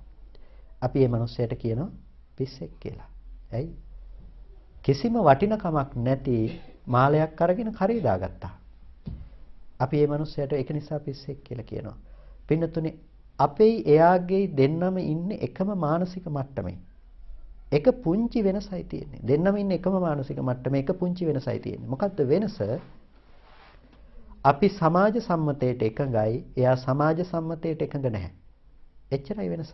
නැත වෙන වෙනසක් නැහැ. මොකද්ද දෙන්නගේ මේ සමානත්වය? එයා හිතනවා වටිනවා කියලා හිතනකම අර මාළය ඇතුලේ තියෙනවා කියලා, වැල් කෑල්ල ඇතුලේ තියෙනවා කියලා. අපි හිතනවා වටිනකම මාළය ඇතුලේ තියෙනවා කියලා. දෙන්නම මේ දේ අතරින් සමානයිනේ. වස්තුව වටිනවා කියලා හිතන මේ දෙන්නගෙම මානසික ස්වභාවය එක සමානයි. ඒ නිසා දෙන්නම මේකට ආස කරනවා. අපි මාළයට ආස කරනකොට එයා ඒකට ආස කරනවා. ඒ නිසා තමයි ඒක ගන්න ගියොත් අපිට බැනුම් අහන්න ගුටි ගන්න වෙන්නේ නැද්ද? වෙනවමයි. හරියට අපෙන් මාළේ ගන්න ගියා වගේම එයා ප්‍රතිචාර දක්වනවාමයි ඒකට. අපෙන් යම් විදිහකට මාළේ ගත්තාම දුකටපත් වෙනවද? එයා ඒ විදිහටම දුකටපත් වෙන අරක ගත්තාම. එතකොට එයයි අපි අතර වෙනසක් නැහැ. අරක විතරයි තියෙන එකම වෙනස. අපි පිස්සෙක් වෙන්නත් එච්චර අමාරු නැහැ. හෙට ලෝකේ ඔක්කොම වැල් කෑලි දා ගන්න අය වෙලා අපි විතරක් මාළේ දාගත්තොත් අපි පිස්සෙක් වෙනවා. ඒක නතර කරන්න බෑ. එතකොට අවශ්‍ය වුණේ වෙන මොකක්වත් නෙමෙයි. එහෙනම් අපිට අවශ්‍ය වුණේ සංඥාව වෙනස් වෙනකම විතරයි වෙලා තියෙන්නේ. වෙන මොකක්වත් නෙමෙයි. හැබැයි දෙන්නගේ මූල දර්ශනය ඒ තමයි මෙහි වටිනවා කියලා හිතනකම රූපෙට අයිති කියලා හිතන මෝඩකම එයාට සමානයි අපිට සමානයි. ඒ නිසා තමයි අර සබ්බේ පුතුජනා උම්මත්තකා කියලා කිව්වේ නැහැ. සීල පුතජ්ජනෝ උම්මත්තකයෝ කියලා කිව්වේ නැහැ. හැබැයි සබ්බේ පුතුජනා උම්මත්තකා විය සියලු පුතජ්ජනයන් උම්මත්තකයින් වගේ රූපේ හිසාරත්වයක් දකිනවා. පිස්ස කිව්වොත් හොඳ නෑ නේද? ඒ නිසා අපේ ස්වභාවය තමයි ඒක. යථාර්ථයේ නොදන්නාකම නිසා ඒක සාර බවට ගන්න වැරදි මානසික මට්ටම. එතකොට දැන් අපිට ඕකේ අසාරත්වයේ පෙන්වන්නට ඕනේ. පිනතුනේ ඕකේ අසාරත්වය අපිට පෙන්වන්න බෑ. අපිට මාලේ එළියේ වටිනා මාලේ තියනකන් අපිට ඕකේ අසාරත්වයේ පෙන්වන්න බෑ. වටින මාලේ එළියේ තියනකන් ඔබට බෑ කවදාවත් අසාරත්වයේ පෙන්වන්න. ඒක යථාර්ථය පෙන්වන්න. ඒ වගේම ඔබට ආස නොකර ඉන්නත් බෑ. මේක මෙච්චර වටිනවා කියන දැක්ම ඔබට තියනකන් ඔබට කවදාවත් බෑ ඒකට ආස නොකර ඉන්න. ඇයි ඒ වටිනකම එළියේ තියනවනේ රූපය තුලේ. එහෙනම් ඔබට සිද්ධ වෙනවා මොකක් කරන්නද? ඔබට සිද්ධ වෙනවා මාළේ නැති කරන්න. මාළේ නැති කරන්න කියන එකෙන් අදහස් කරන්නේ කරේ දාගෙන ඉන්න මාළේ ගලවලා gederin විසි කරන්න කියන එක නෙමෙයි. ඒ කියන්නේ ඒ දේවල් අතහරින්න කියන එක නෙමෙයි මේ කියන්නේ. දර්ශනයක් විදිහට ඔබ වෙනස් වෙන්න වෙනවා. ඔබට බාහිර රූපය අර වටිනා මාළේ හම්බෙන්නේ නැති විදිහට ඔබ වෙනස් වෙන්න වෙනවා. ඒකට අපි කතා කළා අර විඥානයේ වෘද්ධියටපත් වෙන්නට, විරූල්හියටපත් වන්නට, වැඩිවීමටපත් වන්නට ඇති බිම නැති වෙන්න ඕනේ. ඇති ක්ෂේත්‍රේ නැති වෙන්න ඕනේ. ක්ෂේත්‍රේ නැති වෙන්න නම් ඔබට සිද්ධ වෙනවා එතන තියෙන ඇත්ත ස්වභාවය පෙන්වලා දෙන්න. මොකක්ද එතන තියෙන ඇත්ත ස්වභාවය? රූපේහි ඇති අනිත්‍ය භාවයේ පිළිබඳව පෙන්වලා දෙන්න වෙනවා. දැන් මේක ගොඩ නැගුණේ කුමක් නිසාද? රූපේහි නිට්ටය බව නිසානේ. එළියේ තියනවා වටිනා කියන දේ වටිනකම සහිතව එළියේ තියනවා කියන නිට්ටය සංඥාව තියනකම් ඔබට ඒ දේ අවශ්‍ය වෙනවමයි. ඒක වටිනවමයි. එහෙනම් ඔබ යම් වෙලාවක දැක්කොත් රූපේහි අනිත්‍ය බව කියන එක. අනිත්‍ය බව දැක්කොත් ඔබට එදාට දන්නවා රූපය කියන එක නිකන් පෙන පිටක්මයි, කිසිම සාරත්වයක් නැති දෙයක් කියලා. කිසිම හරයක් නැති දෙයක් හැටියට ඔබ රූපේ පිළිබඳව ඔබට තේරුම් ගන්නට පුළුවන්කම තියෙනවා. ඒ ඇයි ඔබට එහෙම දර්ශනයකට පත්වන්නට සිද්ධ වෙන්නේ? කවදාවත් එළියේ තියෙන බව තියෙනකොට තණ්හාව විතරක් දුරු කරන ක්‍රමයක් පෙන්වන්නේ නැහැ. තණ්හාව පුළුවන් යට කරන්න අපිට. යට කරලා ධ්‍යාන සමාපත්තිය උපදවන්නත් පුළුවන්. හැබැයි අනුසය දුරු වෙන්නේ නැහැ. ඒ තණ්හා අනුසය දුරු වෙන්නේ නැති වෙනකොට නැවත නැවතත් ඒක දලුලනවා. ඒ නිසා දේශනා කරනවා යතාපි මූලේ අනුපද්ද වේ දල්හේ චින්නෝපි රුක්කෝ පුනරේව රූහති. යම් විදිහකින් මුල දැඩිව තියනවා නම් අනුපද්‍රිතව ගහ කැපුවට වැඩක් නැහැ. නැවත නැවත දලු දානවා. එවං තණ්හා අනුසේ 97 නිබ්බත්තති දුක්ඛ මිදප්පුනප්පුනං. ඒ වගේ මේ තණ්හාවේ අනුසේම සිඳලා දැම්මේ නැති වුණොත් මේ දුක නැවත නැවතත් හදලා දෙනවා කියලා. එහෙනම් අපි දුරු කරන්න ඕනේ දැන් මේ අනුසේ සහගත මට්ටමම පිහිටා සිටින මට්ටම අපෙන් දුරු වෙන්න ඕනේ. ඒක දුරු වෙන්න නම් ඔබට සිද්ධ වෙනවා මෙතන ඇත්තටම සිද්ධ වෙන ක්‍රියාවලිය පිළිබඳව අවබෝධයක් ඇති කරගන්න. අපි මේ කතා කරන්නේ බිම නැති කර ගැනීම පිළිබඳව. ක්ෂේත්‍රේ නැති කර ගැනීම පිළිබඳව. එතකොට ක්ෂේත්‍රේ නැති කරගන්න එකේදී අපිට කාරණා දෙකක් අපි බීජ සූත්‍රයට අනුව නැති කරගන්න ඕනේ. මොකද්ද? වතුරක් නැති කරන්න ඕනේ, බිමක් නැති කරන්න ඕනේ. එතකොට ඔබට පුළුවන් නන්දි රාගයත් නැති කරන්නට ඉස්සෙල්ලම පළවෙනි අදියර හැටියට අපිට පුළුවන් තණ්හාව කියන දේ රළු මට්ටම දුරු කරන්න පුළුවන්කම තියෙනවා. ඒ මට්ටම තියෙනකන් අපිට බෑනේ මේකේ ඇත්ත තේරුම් ගන්න.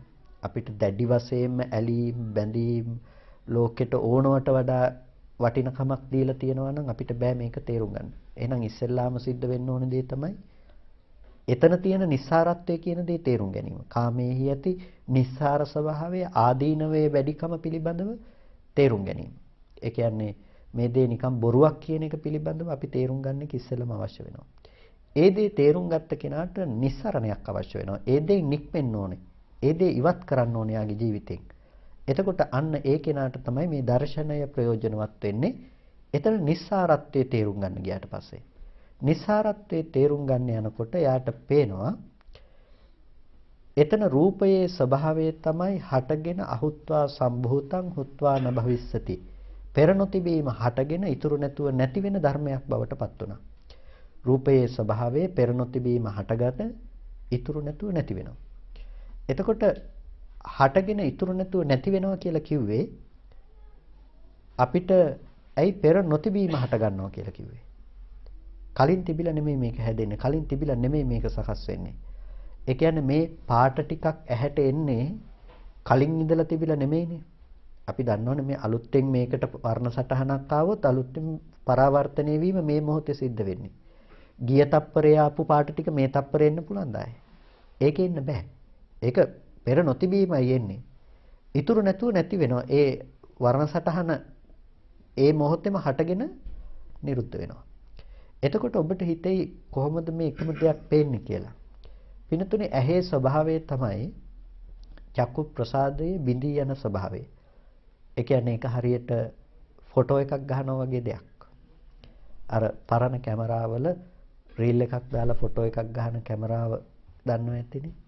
ඒකේ ෆොටෝ එක ගන්නකොට මොකද වෙන්නේ? ආලෝකයට සංවේදී ආලෝකයට පිච්චෙනවා. අපි නෙගටිව් පටියක් කියලා කියන්නේ. එතකොට ආලෝකයට ක්ෂණයක් නිරාවරණය වීම තුළ ඒක බිඳී යනවා ආලෝකයට අනුව පිච්චෙනවා. ඒ අනුවනේ අපි ෆොටෝ එකක් ගන්න එකේ.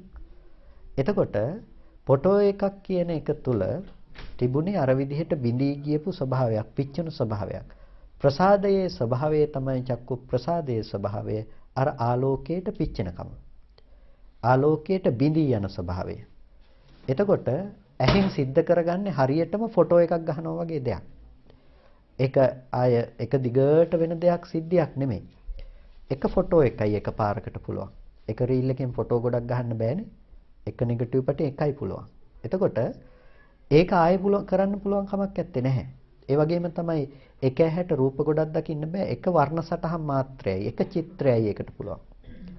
ඊට පස්සේ ස්වභාවය තමයි විඥානපච්චය නාම රූපං කියනකොට නැවත මේ පැත්තෙන් නාම රූප දෙක සකස් කරලා දෙනවා. ඇයි?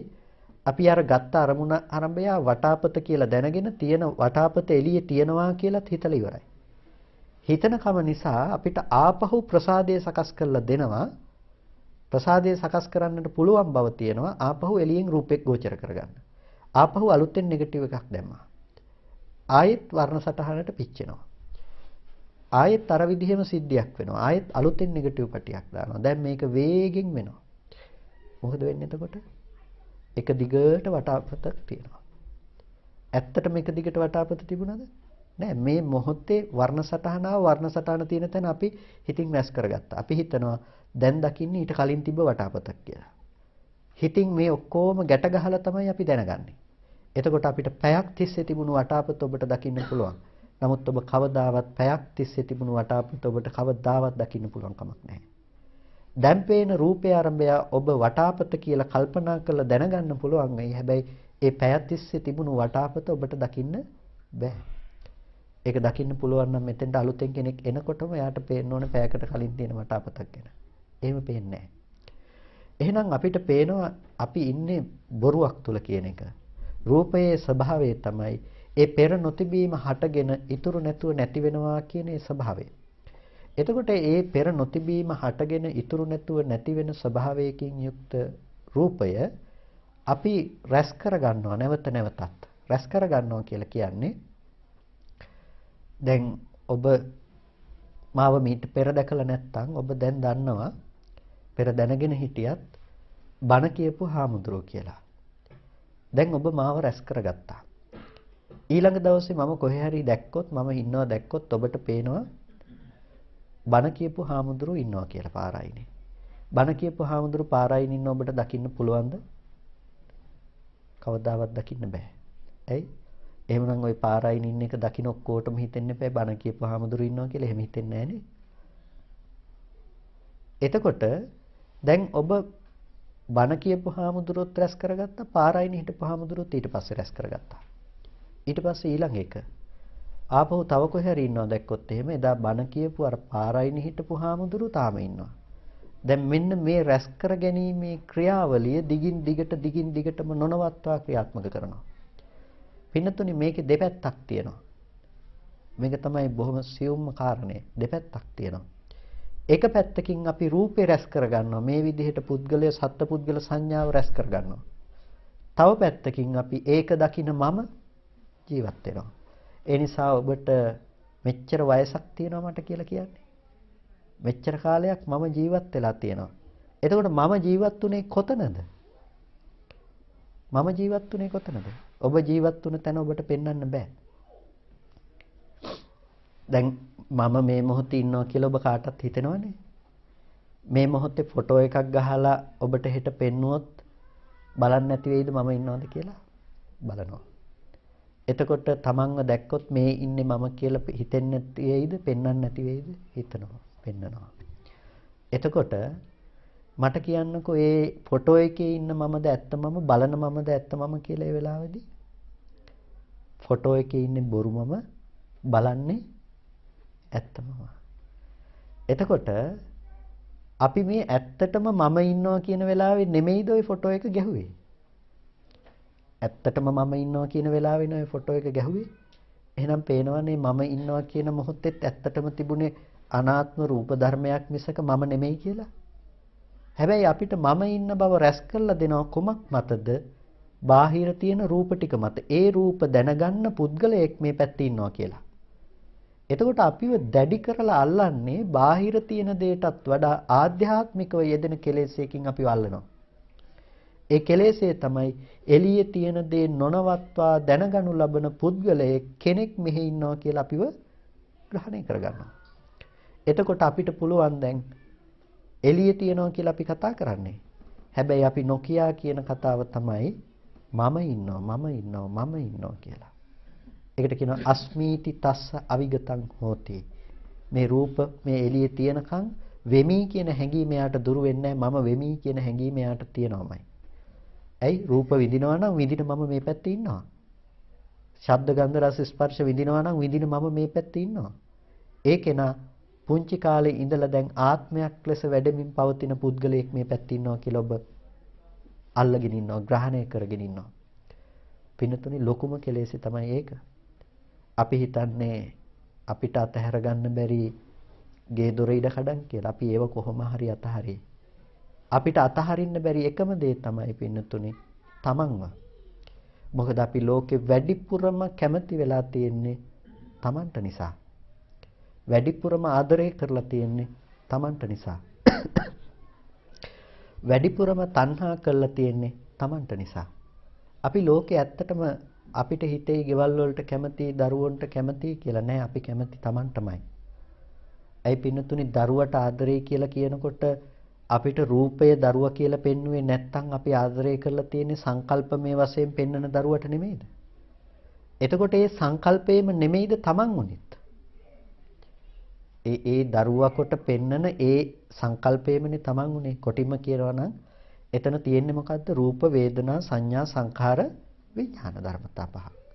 එතකොට මේ ධර්මතා පහක් නේ උතන තිබුණේ. එතකොට මට කියන්න තමන් කවුද කියලා.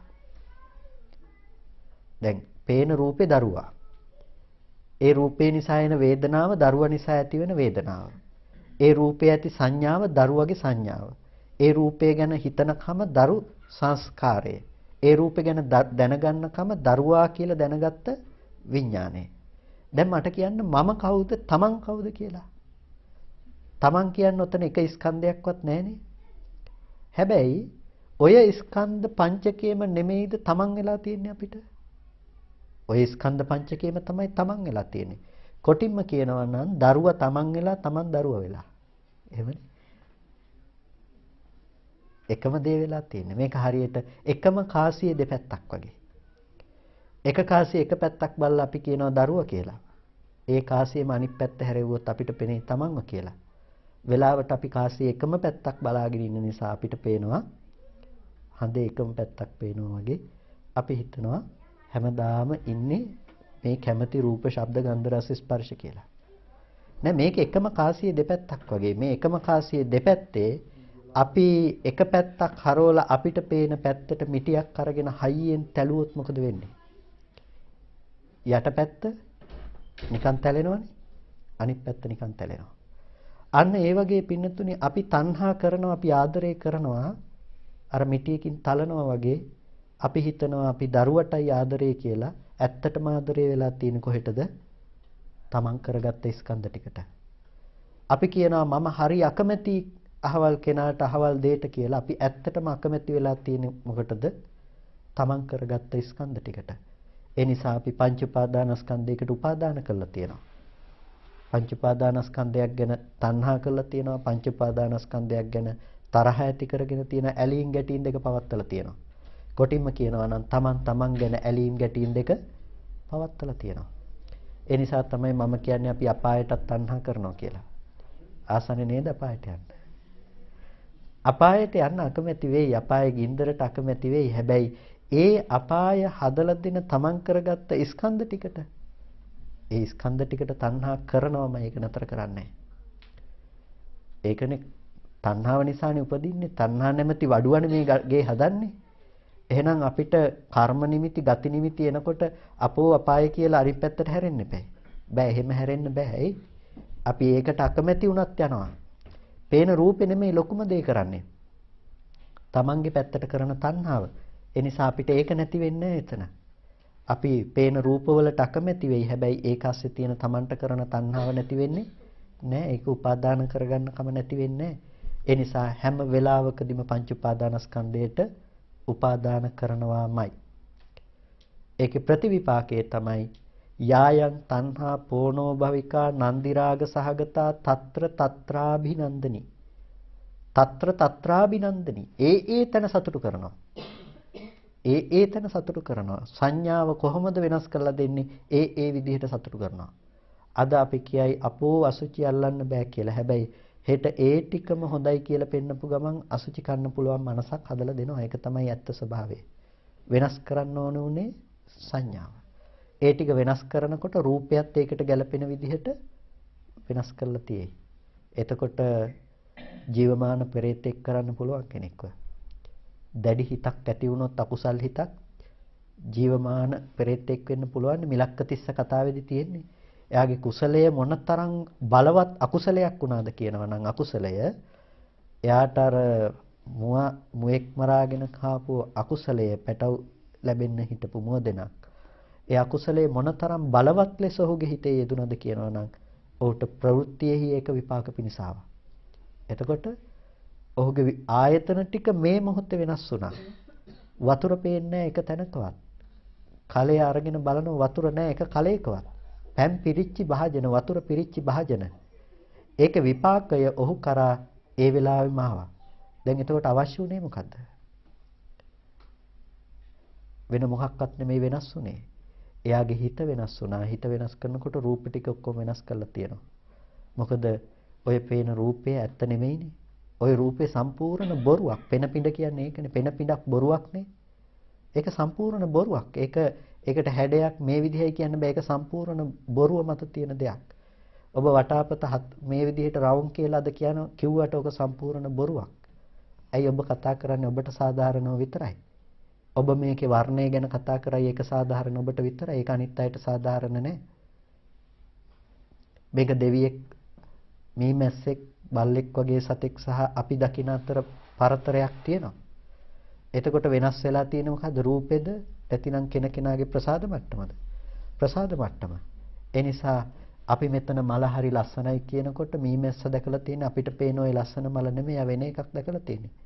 අපිට පේන එකද හරි මීමැස්සට පේන එකද? ওই දෙකම බොරු. ඒ නිසා දෙවියට උතන වෙනම එකක් පේනවා. එයාට උතන මොකුත් පේන්නේ නැහැ. එයාට ගෝචර වෙන්නේ නැහනේ. එහෙනම් දැන් රූපේ ඇත්තම ස්වභාවය මොකද්ද? ඒක ගෝචර කරගන්න අපිට ප්‍රසාදේ යම් මට්ටමකද අපි ඒ මට්ටමින් ඇත්ත කියලා හිතනවා. හැබැයි අපි දන්නේ ඕක සම්පූර්ණ පෙන පිටක් හරයක් නැති දෙයක් කියලා. ඒක තමයි රූපේ තියෙන යථා ස්වභාවය. පින්නතුනේ අපි ඔන්න ඔය ස්වභාවය අවබෝධ කරගත්තොත් අපි කවදාවත් රූපෙට වටිනකමක් දෙන්න යන්නේ නැහැ. ඔය ස්වභාවය තේරුම් ගත්තොත් අපි රූපෙට වටිනකමක් දෙන්න යන්නේ නැහැ. එදාට අපිට මැණික් ගලෙත් ෆොටෝ එකෙත් වටිනකම දෙකම එක සමානයි. ඒ කියන්නේ කිසිම වටිනකමක් නැති හටගෙන නිරුද්ධ වෙන වර්ණ සටහන් මාත්‍රයක් විදිහට පෙනිලා තියෙයි. මේක කිව්වහම බය වෙන්න එපා. ගොඩක් වෙලාවට ආපහු පොඩ්ඩක් අස්වසන අනිත් පැත්තට. අර බුදුරජාණන් වහන්සේ දේශනා කරන උදය උපය සූත්‍රය වගේ මට මතක. ඒ සූත්‍රයේදී බුදුරජාණන් වහන්සේ දේශනා කරනවා මේ අශෘතවත් පුරජනයා. දැන් නොචස්ස අතීතය ගැන කතා කරනවා නම් අතීතේ මේ විදිහට දෙයක් තිබුණේ නැහැ. ඒ වගේම නෝචමේසියා අතීතේ මේ විදිහට රැස් කර ගැනීම තිබ්බේ නැත්තම් න භවිස්සති න මේ භවිස්සති අනාගතයට මෙහෙම දෙයක් නැහැ. මෙහෙම රැස් කර ගැනීමක් වෙන්නේ නැහැ කියන මේ දර්ශනය කතා කරනකොට අශෘතවත් පෘතජ්ජනය සන්ත්‍රාසයටපත් වෙනවා, බයටපත් වෙනවා කියනවා. ඇයිති මේ ඔක්කොම නෑ බොරුවක් කියපු ගමන් බය වෙනවනේ නේද? එතකොට පොඩ්ඩක් අස්වසන අනිත් පැත්තට නෑ මේකෙන් කියන්නේ මේ දරුවා කියලා දැක්කහම මතක් වෙන්නේ නැහැ කියන එක නෙමෙයි, දරුවව මතක් වෙනවා කිව්වහම යන්තම් ඇති කියලා හිතනවානේ. එතකොට ඒක තමයි සාමාන්‍ය ස්වභාවය. මේකෙන් කියන්නේ මේ දේවල් එකක්වත්ම නෑ, මේ ඔක්කොම මනසේ කියන කාරණයක් නෙමෙයි මේකෙන් මේ කතා කරන්න යන්නේ. මේ ඔක්කොම එළියේ නෑ කියනව නෙමෙයි මේ. පේන තැන තියෙන යථාර්ථය ගැන කතා කරන්නේ. ඒකෙන් මනසේ සකස් කර ගැනීමක් නෙමෙයි කතා කරන්නේ. අපි මනසෙන් දැනගන්න එක ආසන්නතම සිද්ධිය වෙන්න පුළුවන්. හැබැයි බාහිර සතර මහා ධාතුව නැත්තම් මනසේ මේ විදිහේ දෙයක් සකස් කරන්න පුළුවන් කමක් නැත්තේ නැහැ. එහෙනම් පෙන්වන්න වෙනවා මෙන්න මේ විදිහට ආපු දෙයක අවසාන ප්‍රතිඵලය තමයි දරුවා කියලා පෙන්නලා තියෙන කම කියලා. එතකොට යථාර්ථයේ දැකින කෙනාට පේනවා රූපේ නැති වුණ කමත් දරුවා කියලා දැනගත්ත කමත් කියනකොට කියනවා දිත්තේ දිත්තමත්තන් සහ විඤ්ඤාතේ විඤ්ඤාතමත්තන් කියලා දෙපැත්තක් එයාට පේනවා. පේනකොට වෙන්නේ එයා දරුවා කියලා දැනගන්න නැති කම නෙමෙයි, දරුවා කියලා දැනගන්නවා. හැබැයි දැනගන්න දේ හැටියට එයා දන්නවා. දැක්ක දේ එතනින් ඉවරයි කියලාත් එයා දන්නවා. එතකොට මේ දෙක එකට එකතු කරලා ගැට ගහන මෝඩකම විතරයි නැති වෙලා තියෙන්නේ. ඒ නිසායි අවිද්‍යාවේ නිර්වශේෂ නිරෝධය ගැන කතා කරන්නේ. උදේවැය නොදන්න කමේ යම් අවිද්‍යාවක් තිබුණා නම් අවිද්‍යාව නැති වෙන්නේ. අවිද්‍යාව නැති වෙනකොට විද්‍යාව උපදිනවා. මොකද්ද? හටගත්ත ධර්මයේ ඉතුරු නැතුව නිරුද්ධ වෙනවා කියලා. අන්න ඒ කෙනාට සියල්ල නිරුද්ධ වෙලා තියෙනවා. සියල්ල නිරුද්ධයි කියලා කියන්නේ පහණෙනි යමක් තොපගේ නෙමෙයි නම් ඒ සියල්ල පහ කරව කියනවා. නතුම්හාක සූත්‍රය වගේ. එතකොට මොනවද තොපගේ නොවෙන්නේ? ඇස තොපගේ නෙමෙයි, රූපේ තොපගේ නෙමෙයි, කන තොපගේ නෙමෙයි, ශබ්දේ තොපගේ නෙමෙයි. ආයතන ටිකම කතා කරනවා. එතකොට දැන් දුරු කරන්න තියෙන මොකද්ද? ඇහැ, රූප, කන, ශබ්ද මේ ඔක්කොම දුරු කරන්න ඕනේ. දුරු කරන්න කියන්නේ මේවා අයින් කළා දාලා දුරු කරන කතාවක් නෙමෙයි. මේ දේවල් නැවත නැවත උපාදාන කරගෙන අපි ඇති කරගන්න කම දුරු කළා තියෙනවා. ඒ කියන්නේ ඒක Nirodhaye නුවණක් හැටියට එයා සාක්ෂාත් කරලා තියෙනවා. ඇහැ නිරුද්ධයි, රූපේ නිරුද්ධයි කියලා එයා දකිනවා. ඒ අරබය දැනගත්ත දේ නිරුද්ධ බවත් එයා දන්නවා. එතකොට එයා කලින් ඉඳලා දන්න දේ ගැන හිතන්නේ මේ මොහොතේ හේතු ප්‍රත්‍යයෙන් හටගත්ත දේ දකිනවා, මේ මොහොතේ ඉතුරු නැතුව නිරුද්ධයි කියලා දකිනවා. එතකොට මෙන්න මේ යථාර්ථයේ දකින්න කෙනා අතීතයේ තුල වටිනකන් දීලා පැවෙන්න, ශෝක වෙන්න යන්නෙත් නැහැ, සතුටු වෙන්න යන්නෙත් නැහැ. අනාගතයට ප්‍රනිදි වශයෙන් ඒ දේ බලාපොරොත්තු වෙන්නෙත් නැහැ. යදතීතම් පහීනන්තං අපත්තංච අනාගතං යමක් අතීත නම් ඒක ප්‍රහීනයි, අනාගතය කියන එක තාම ඇවිල්ලා නැහැ. පච්චුප්පන්නංච යේ ධම්මේ තත්ත තත්ත විපස්සති. යම් කිසි පච්චුප්පන්න ධර්මයක් තියෙනවා නම් හේතු නිසා සකස් වුණ වර්තමානයේ යම් ධර්මතා ටිකක් තියෙනවා නම් ඒ තැන එයා නුවණින් දකිනවා. නුවණින් දකිනකොට ලෝකේ ශෝක කරන්න තියෙනවා නම් කාරණා ටිකක් එයාට ශෝක කරන්න කාරණා ටිකක් හම්බ වෙන්නේ නැහැ. එතකොට මම ආවේ බීජ සූත්‍රය විස්තර කරන්න. බීජ සූත්‍රයට අනුව නෙමෙයි මම විස්තර කළේ. මොකද ඒක ටිකක් ගැඹුරට තව ටිකක් විග්‍රහ කරන්න වෙනවා. තව කාරණා ටිකකුත් එක්ක. ඒ නිසා ටිකක් සරලව කාරණා ටිකක් අනිත් පැත්තට ඇවිල්ලා මේ කතා කළේ. අපිට අවශ්‍ය වෙන්නේ විඥාන ධිතියක් නොපවත්වන්නට. ඒ කියන්නේ විඥානයේ සඳහා නවාතැනක් සපයන්නේ නැති වෙන්න ඕනේ. විඥාණයට නවාතැනක් සැපයුවොත් ඒ ඇසුරු කරගෙන විඥානයේ විපුල බවට විරූල්හියටපත් වෙනවාමයි. ඒක නතර වෙන්නේ නැහැ. යම් කිසි මට්ටමකටද රූපයට බැසගන්නේ, ඒ බඳු රූප විඳින්න පුළුවන් මට්ටමකට ප්‍රතිසන්දි වශයෙන් යනවාමයි. ඒක හේතු ටික අනුව තීරණය කරනවා අපි යන්නේ කොහෙටද කියන එක. කුසල හේතු ටිකක් යෙදিলা තිබුණොත් එතන කර්මාභිසංස්කාරයේ තුල අපිව අරගෙන ගිහිල්ලා තියෙයි යහපත් තැනකට. අකුසල ටිකක් යෙදিলা තිබුණොත් කර්මාභිසංස්කාරයේ තුල අපිව අරගෙන ගිහිල්ලා තියෙයි දුක් සහගත තැනකට. එතකොට දෙතනම තියෙන එකම ධර්මයක්. ඒ තමයි පේන දෙයට හිතනකම කියලා. එතන යථාර්ථයේ තේරුම් නොගැනීම. Tamanට තණ්හා කිරීම, ස්කන්ධ ටිකට තණ්හා කිරීම කියන එක ඔය හැම තැනකටම පොදු ධර්මයක්. එතකොට අපිට පේනවා කුසලය කිව්වත් අකුසලය කිව්වත් ඔය සියලුම තැන තියෙන පොදු ධර්මතාවය තමයි තමන්ගේ ලක්ෂණ ටිකට තණ්හා කරනකම කියන එක. ඒ කියන්නේ තමන්ගේ තියෙන ලක්ෂණ ටිකට තණ්හා කරනකම කියලා කියන්නේ ස්කන්ධ ටිකට කරන තණ්හාව. වැරදිවට වටහා ගන්න එපා. මේකෙන් කිව්වේ පින් කරන්න එපා කියලා එහෙම නෙමෙයි. මොකද සමහර විට කෙනෙක් ගන්නෙම අනිත් පැත්තට. මේකත් පිනත් එහෙනම් අපිට සසරේ අරගෙන යනවා කියලා. අපිට බෑ පින් නොකර ඉන්න බෑ. පව් නොකර ඉන්න පුළුවන් ඒක පිනක්. හැබැයි පවුත් නොකර පිනුත් නොකර ඉන්නවා කියන එක කරන්න පුළුවන්ද? ප්‍රතිපදාව හැටියට කරන්න බෑ. කවදා හරි එයි පුඤ්ඤ පාප පහිනස්ස පින්පව් දුරු වෙන මට්ටමක් එයි. ඒක ඵලයට අයිති දේ මිසක මාර්ගයට අයිති නෑ ඒක. මාර්ගයේ විදිහට ඒක වඩන්න බෑ. පින්පව් දෙකම දුරු වුණ තැන මොකද්ද? විඥාන ටිතියක් නැති වුණ තැන. විඥානයේ පිහිටන්න තැනක් නැත්තම් ඔබට වටාපතක් හම්බෙන්නේ නැත්තම් කොහොමද වටාපත අරන් ගිහිල්ලා පූජා කරන්නේ? ඔබට වටාපතක් පූජා කරන්න බෑනේ වටාපත හම්බෙන්නේ නැත්තම් පූජා කරන්න කෙනෙකුත් නැත්තම් ඔබට ඒක කරන්න බෑ. එතකොට නැති වෙලා තියෙන්නේ මොකද්ද? බිම. කර්ම රැස් කරන්න අවශ්‍ය විඥානයේ පිහිටන්න අවශ්‍ය බිම නැති වෙලා ඔබට.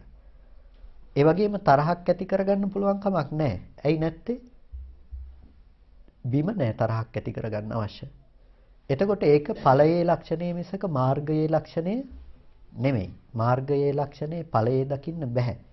ලන්ඩන් නගරයේ ඇති ඔබට යන්නට තැනක් ගැන කතා කරලා නගරයේ ස්වභාවය ගැන කතා කළොත් ඒ නගරයේ ස්වභාවය ඔබ බලාපොරොත්තු වෙනවා නම් මේ මෙතන ඉඳලා යන පාරේ තියෙයි කියලා ඒක සාධාරණ සහේතුක නෑනේ. ඒක ඔබට දකින්න පුළුවන් නගරෙට ගියාට පස්සේ.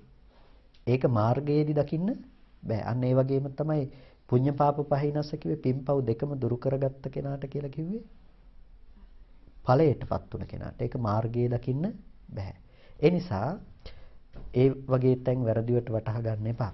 මෙන්න මේ විදිහට අපිට තියෙනවා මහ විශාල ධර්ම ප්‍රදේශයක් තේරුම් ගන්නට. ඉතින් ආධුනිකය ටිකක් පිරිසක් ඉන්නවා මං හිතන විදිහට මේ කියන කාරණාව තුළ මම බලාපොරොත්තු වෙන්නේ නැහැ 100% හැමෝටම මේ ඔක්කොම තේරුම් ගන්න පුළුවන් වෙයි කියලා. වෙනද දැන නොගත්තට දැනගෙන හිටියට වඩා එක කරුණක් හරි තේරුම් ගත්තා නම් යම් දෙයක් ඒක ප්‍රයෝජනවත්. ඒ වගේම මම කියන්නේ අඩුම තරමේ මොකක්වත්ම තේරුනේ නැහැ කියලා හිතනවා නම් ඒකත් ලොකු දෙයක් කියලා. ඒ මොකක්වත්ම තේරුන්නේ නැත්තම් මෙච්චර ධර්මයක් ලැබුණු මේ වගේ ශාසනයක් ලැබුණු අද දවසේදී තේරුණ කෙනාට වැඩි අප්‍රමාදී වෙන්න ඕනේ නේද නොතේරුණ කෙනා.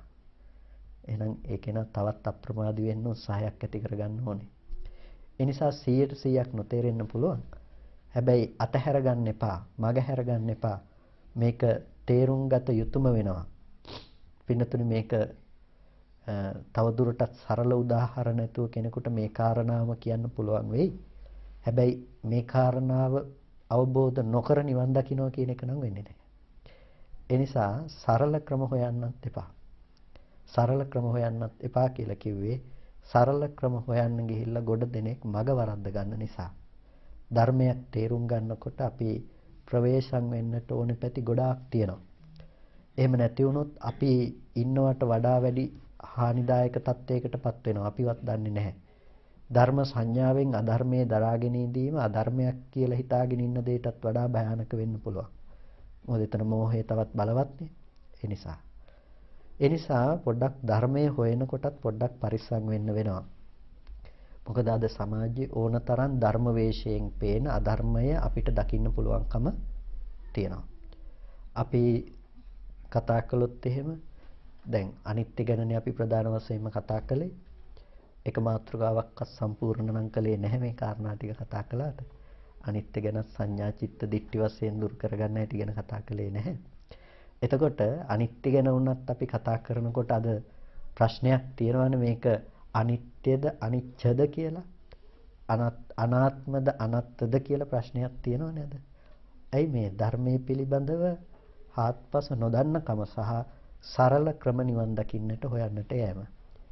අනිත්‍ය කියන එක පොඩ්ඩක් තේරුම් ගන්න ගියොත් පොඩි ගැටලුවක් තියෙනවා. ඒ නිසා අනිච්ච තේරුම් ගත්තාම අනිච්ච නෙමෙයි හරිනම් අනිච්ච මහ ප්‍රාණ ඡයන් එන්නේ. ඒගොල්ලෝ කියන විදිහට. එතකොට ඒක තේරුම් ගත්තාම පහසුයි. ඇයි අනිච්ච කියන්නේ කැමැතිසේ නැති බව. අනිත්‍ය කියලා කියන්නේ හටගෙන නිරුද්ධ වෙන බව. උපාද වයට්ටේන අනිච්චං කියලා කියන්නේ. හටගෙන නිරුද්ධ වෙන බවයි. අරක කියන්නේ කැමැතිසේ නොපවතින බවෙන්. එතකොට ප්‍රශ්නේ ටිකක් ලේසියිනේ. මෙච්චර කාලයක් බුදුදහම විකෘති වෙලා තිබිලා දැන් ප්‍රකෘති වෙනවයි කියලා කිව්වහම අපේ බොහෝ දෙනෙක් හිතනවා ඒක ඇත්ත කියලා. ඇයි මෙච්චර කාලයක් ආර්යෝ හිටියේ නැහැ. දැන් ආර්යෝ ඉන්නවා කියලා හිතනකොට කියනකොට අපේ ඇත්තෝ හිතනවා ඇත්ත එහෙනම් දහමට වැරදිලා තියෙන්නේ නැති කියලා. මම ඔකට කියන්නේ මෙච්චර කල් ආර්යෝ හිටියේ නැහැ කියලා කියන්න අපි මාර්ගඵල මැන ගියේ නැහනේ නේද කාගේවත්. අපි එහෙම ගියේ නැහැ. හැබැයි මෙච්චර කාලයක් කවුරුත් මාර්ගඵල මාකට් කළේ නැහැ. මම මේ தත්ත්වයටපත් වෙලා ඉන්නේ මේ தත්ත්වයටපත් වෙලා ඉන්නේ අපි ආර්යයයි කියා ගන්න එක මාකට් කළේ නැහැ කවුරුත්. ඒ නිසා මෙච්චර කාලයක් ඒ ගැන ප්‍රශ්නයක් තිබුණෙත් නැහැ. ඒ ಗುಣධම් ඇති කරගත්ත ඇත්තු ಗುಣධම් ඇති කරගත්ත රාමුව තුළම හිටියා. ඒ නිසා අද උනේ ಗುಣධම් නැති ඇත්තන් විසින් ඒ දේ ප්‍රකාශයටපත් කරන්නට ගියා. එතකොට අපේ සමාජයේ හිතුවා මෙච්චර කාලයක් නොතිබුණු දේ දැන් තමයි මේ පහළ වෙලා තියෙන්නේ. ධර්මයේ වැහිලා දැන් තමයි නිවැරදි ධර්මය ඇවිල්ලා තියෙන්නේ කියලා. එතකොට අනිත්‍යයි කියන එක නෑ අනිච්ච කියන එක අනිච්ච වෙන්නට ඕන කියලා සමාජයේ බොහෝ දෙනෙක් කල්පනා කරන්නට පටන් ගත්තා. පිනතුනේ ඇත්තටම අපි ওই කාරණාව විමසලා බැලුවොත් එහෙම මොකක්ද ඔය කියන්නේ කියලා ධර්මයට සාපේක්ෂව අපිට බැලුවොත් මොනතරම් විපරීත දෘෂ්ටියක්ද කියන එක වැටහෙයි. අනිත්‍ය කියන සන්දර්භයේ බුදුරජාණන් වහන්සේ අනිච්ච කියන වචනේ භාවිත කළේ මහා ගැඹුරු අර්ථයක් පැහැදිලි කරලා දෙන්නේ. ඒක මේ සරල ලෙස අපිට අර්ථ දක්වන්න පුළුවන් කාරණයක් නෙමෙයි ඒක. එතකොට ඒ ගැඹුරු කාරණේ ඊටමත් සරල ලෙස අපි තේරුම් අරන් හිටියා වෙන්න පුළුවන්. ඒක අපේ වැරද්දනේ. තියෙන දේ මේ මේසෙ තියෙනවා මේක පරණ වෙලා කැඩිලා යනවා කියලා අපි අනිත්‍යයිනේ කියලා හිතාගෙන හිටියා. ඒක අපේ වරද. හැබැයි ඔතනින් විතරක් නෙමෙයි අනිත්‍ය කියන එක දේශනා කළේ. ඒක මහා ගැඹුරින් දේශනා කළා. ඒ නිසා අර සරල තැනින් හිතන් හිටපු ලෝකයෙන් අහනවා ලෝකයාගෙන් මේ විදිහේ ප්‍රශ්නයක් ඇහුවොත් බුදුරජාණන් වහන්සේ යද නිච්ඡන්තං දුක්ඛං කියනවා. යමක් අනිත්‍ය නම් ඒක දුකයි කියනවා. එතකොට ඔබෙන් අහනවා ඔබට හොඳ ඔළුවේ කැක්කුමක් තියෙනවා. ඔළුවේ කැක්කුම අනිත්‍ය වෙනවා. සැපද දුකද කියලා. මොකද වෙන්නේ? ඔළුවේ කැක්කුම අනිත්‍ය වුණොත් සැපයි කියලා හිතනවා අපි. හොඳ පිළිකාවක් තියෙනවා. පිළිකාව අනිත්‍ය වෙනවා. සැපද දුකද? සැපයි කියලා අපි හිතනවා. එතකොට දැන් කියනවා බුදුරජාණන් වහන්සේ දේශනා කළේ යද නිච්ඡන්තං දුක්ඛං කියලානේ. යමක් අනිත්‍ය නම් ඒක දුකයි කියලා. දැන් එහෙනම් සැප අනිත්‍යත් ලෝකෙ තිබිලානේ. සමහර අනිත්‍ය සැපයිනේ කියලා කියනවා. එහෙනම් ඕක අනිත්‍ය කියලා නෙමෙයි කියලා තියෙන්නේ අනිච්ච කියලා. කියන්නේ කැමැතිසේ නැති බව තමයි දුක කියලා. දැන් ලෝකේ කාටත් හරිනේ ඕක. ඕක තේරුම් ගත්තා නම් හරි. කැමැතිසේ නැති බව නිසා දුක එනවා කියලා තේරුම් ගත්තා නම් ආස්වාදයේ කියන එකේ ආදීනවේ තේරුම් ගත්තා නම් හරි කියලා දැන් කිව්වහම ඔන්න හිතනවා දැන් හරි එහෙනම් කාටත් දැන් තේරෙනවනේ ඔක. හිතුවොත් ඒ ගැන ටිකක් නිබ්බිදාව පැත්තට බැලුවොත් කෙනෙකුට මේ කරන කිසිම දෙයක හරයක් නැති බව තේරුම් ගන්න පුළුවන්. හැබැයි ඒක මේ ශාසනයේ අනිත්‍ය තේරුම් ගැනීම කියන්නේ නැහැ. ඇයි අනිත්‍ය තේරුම් ගැනීම කියලා කියන්නේ නැත්තේ? ඕක බාහිර ශාසනයේ කෙනෙකුත් දකිනවා. ඒ නිසා තමයි එදා කෝරක් කත්ති කළ ගියේ සියලුම දේවල් අතහැරලා දාලා කුක්කුර වෘත සමාදන් වුණේ. ගෝ වෘත සමාදන් වුණේ. අජ වෘත සමාදන් වුණේ. හිතනවාද නිකන් ලෝකේ සැපයි කියලා පෙනෙද්දිත් කන්න බොන්න නැතුව ඒ අය ගිහිල්ලා මේ ඇඳුන් නැතුව හිටිය කියලා. නෑ. සරණ ගිහිල්ලා හිටියේ කවුද? උපාලි ගෘහපති වගේ අය බලන්න මොනතරම් ධන කුවේරයෝ ගිහිල්ලා හිටියද කියලා. එතකොට ඒ අය ගිහිල්ලා මහා ලොකු දෙයක් හෙව්වනේ එකේ. ඒ හෙව්වේ මොනවද ඒගොල්ලෝ? ඒගොල්ලෝ දැනගෙන හිටියා මේ ආස්වාදය කියන එක සහ ආදීනවේ දැනගෙන හිටියා. හැබැයි නිස්සරණේ වරද්ද ගත්තා. ඒ කියන්නේ ඒගොල්ලෝ දැනගෙන හිටියා මේ දේවල් නැති වෙනවා කියන එක දැනගෙන හිටියා. ඒගොල්ලෝ දැනගත්තේ නැහැ නිස්සරණය සාක්ෂාත් කරන්නට අවශ්‍ය අනිත්‍ය කොහොමද දකින්නේ කියලා. ඒ නිසා යදනිච්ඡන්තං දුක්ඛං කිව්වේ යමක් අනිත්‍ය නම් ඒක දුකයි කියලා කිව්වේ අපිට යමක් නැති වෙලා යනකොට කායික මානසික දුකක් ඇති වෙනවා කියන එක කියන්න නෙමෙයි. එතන දුකයි කියන එක වෙනම විග්‍රහ වෙනවා. අපි දුක්ඛ සත්‍ය කියන්නේ මොකක්ද කියලා වෙනම පැහැදිලි කරගන්න ඕනේ. එතනදී දුකයි කියලා කියන්නේ දුක්ඛ ලක්ෂණ ටිකක් නිසා ඒක කයට හෝ මනසට දැනෙන එකක් නෙමෙයි නුවණින් අවබෝධ කරන්න ඕන දෙයක්. අපි කියන්නේ මොකද්ද දුක්ඛ සත්‍ය අපි නුවණින් දැනගන්නට ඕන කියලානේ කියන්නේ. අභිඤ්ඤේයයි කියලානේ කියන්නේ. අපි නුවණින් සාක්ෂාත් කළ යුතු දෙයක් දුක්ඛ සත්‍ය කියලා කියන්නේ. එතකොට අපි නුවණින් දුක්ඛ සත්‍ය දැක්ක යුතු දෙයක් නම් අපිට ඒක වේදනාවකින් දැනෙන්න ඕන දෙයක් නෙමෙයිනේ. ඔළුවේ කැක්කුම කියන එක කයට දැනෙන දුකක්. එතකොට කයට දැනෙන දුක කියන එකේ නැති බව මනසට දැනෙන සතුටක් තියෙනවා. අපිට ඔළුවේ කැක්කුම හොඳ වුණා කියලා කයට දැනෙන්නේ නැහැ. ඒක මනසටනේ දැනෙන්නේ නේ. ඔළුවේ කැක්කුම හොඳ වුණා කියලා ඒක සැපයි නම් දැන් කාටවත් ඔළුවේ කැක්කුම නැති සැප තියෙන්නේ නැහැ. එහෙම නැහැනේ. ඒ කියන්නේ ඒක මනසින් දැනෙනවා. ඒකට කියනවා සෝමනස්ස කියලා. එතකොට දැන් ඒ සෝමනස්සේ කියන එක තුල අරක අනිත්‍ය වුණ නිසා මේක ලැබුණා කියන එක නෙමෙයි කතා කරන්නේ. ඒ අනිත්‍ය නෙමෙයි කතා කරන්නේ. මෙතන කතා කරන අනිත්‍ය තමයි කයත් පොට්ටබ්බයත් නිසා හටගත්ත ධර්මය කයත් පොට්ටබ්බයත් ඉතුරු නැතුව නිරුද්ධ වෙනකොට නැති වෙලා යනවා. එතකොට මේ තුල කතා කරලා තියෙන්නේ කයත් පොට්ටබ්බයත් අතර තියෙන ප්‍රශ්නයක්නේ. කයත් පොට්ටබ්බයත් හටගෙන මේ මොහොතේ නිරුද්ධ වෙනවා නම් ඔබට මීට පැයකට කලින් තිබුණ ඔළුව එකක්ම තව තියෙන්න පුළුවන්ද? දැන් හටගෙන නිරුද්ධ වෙන කයත් ස්පර්ශයත් ඊළඟ තප්පරේ තියෙන්න පුළුවන්ද? ඒක බෑ. අතීතේ තිබුණේ නැත්තම් වර්තමානයේ හටගෙන නිරුද්ධ වෙනවා නම් ඒක අනාගතයට යන්නේ නැත්තම් ඔබ ඔළුව එකක්ම කියලා විඳලා තියෙන්නේ මොකද්ද? අනිත්‍ය සාක්ෂාත් කරන කෙනාට විඳින්න ඔළුව එකක්මකුත් නැති වෙලා තියෙයි, විඳින්න පුද්ගලයෙකුත් නැති වෙලා තියෙයි. අනිත්‍ය සාක්ෂාත් කරන කෙනාට.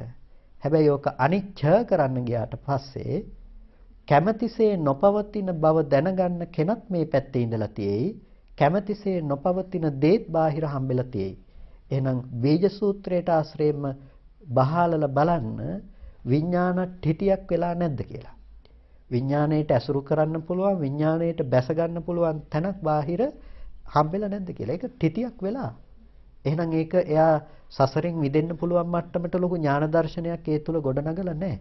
එතකොට අපිට පේනවා බුදුරජාණන් වහන්සේ දේශනා කරපු අනිත්‍ය කියන දේ මොනතරම් ගැඹුරට දේශනා කරපු දෙයක්ද? ඒ ගැඹුරු ධර්මය අපි සරල කොට ගන්නවා ලෝකේ කැමැතිසේ නොවන බව දැනගත්තාම ඒකේ නා සෝවාන් වෙනව හෝ සකුදාගාම වෙනව හෝ කියලා අපි හිතනවනම් අපි මේ ධර්මයට කළා තියෙන විනාශය මොනතරම්ද? අර ශුන්්‍යත ප්‍රතිසංයුක්ත ගැඹුරු ධර්මය එහෙම්මම නැති කරලා අපි බොහොම සරල තැනකින් ධර්මයේ තීරණය කරලා තියෙනවා. පිනතුනේ ඒක අපි කරන මහා විනාශයක් වෙනවා කෙනෙක් විසින් කරනවා නම්. ඒ නිසා අපි අද පරිස්සම් වෙන්න එපයි ධර්මයේ තේරුම් ගන්නකොට. ඒ නිසා අපි හැම වෙලාවකදීම ගොඩාක් පරිස්සමෙන් ධර්ම තේරුම් ගන්නට ඕනේ. ඉදමේව සත්‍යම් මෝග මඤ්ඤං කියනවා නම් මේකමයි හරි අනිත්‍ය ඔක්කොම බොරුයි කියන්න හදනවා නම් මෙච්චර කාලයක් අපි වඩපු දේ මෙච්චර කාලයක් මේ තිබුණ ධර්මයේ ත්‍රිපිටකයේ මොය ඔක්කොටම වැරදිලා අලුතෙන් තමයි මේ මතු කරගත්තේ කියලා කෙනෙක් දහම පෙන්වන්න හදනවා නම් දෙපාරක් හිතන්න පොඩ්ඩක් පරිස්සම් වෙන්න. ඒ දේ ත්‍රිපිටකයට ගලපලා බලන්න. ඒ වලට සමහර විට ඕගොල්ලන්ට උත්තර සපේනවා අර කාලාම සූත්‍රය වගේ ඒවා අරගෙන මා පිටක සම්පදාය කියලා පිටකේ කිව්වත් පිළිගන්න එපා කියලා බුදුරජාණන් වහන්සේ දේශනා කළා කියලා. මා පිටක සම්පදාය කියලා බුදුරජාණන් වහන්සේ දේශනා කරන්නේ ත්‍රිපිටකයේ තිබ්බත් පිළිගන්න එපා කියලා නෙමෙයි. ඒ වෙනකොට ත්‍රිපිටකය කියලා වෙන් කරලා සංග්‍රහ කරලා තිබෙත් නැහනේ. ඒක සංග්‍රහ කළේ පළවෙනි සංගායනාවෙන් පස්සේ. එහෙනම් මා පිටක සම්පදාය කියලා කිව්වේ මේ පිටක කියන වචනය හැදෙන්නේ පෙළ කියන එකත් එක. පරම්පරාවෙන් පරම්පරාවට ආවා කියලා පිළිගන්න එපා කියලා කිව්වේ.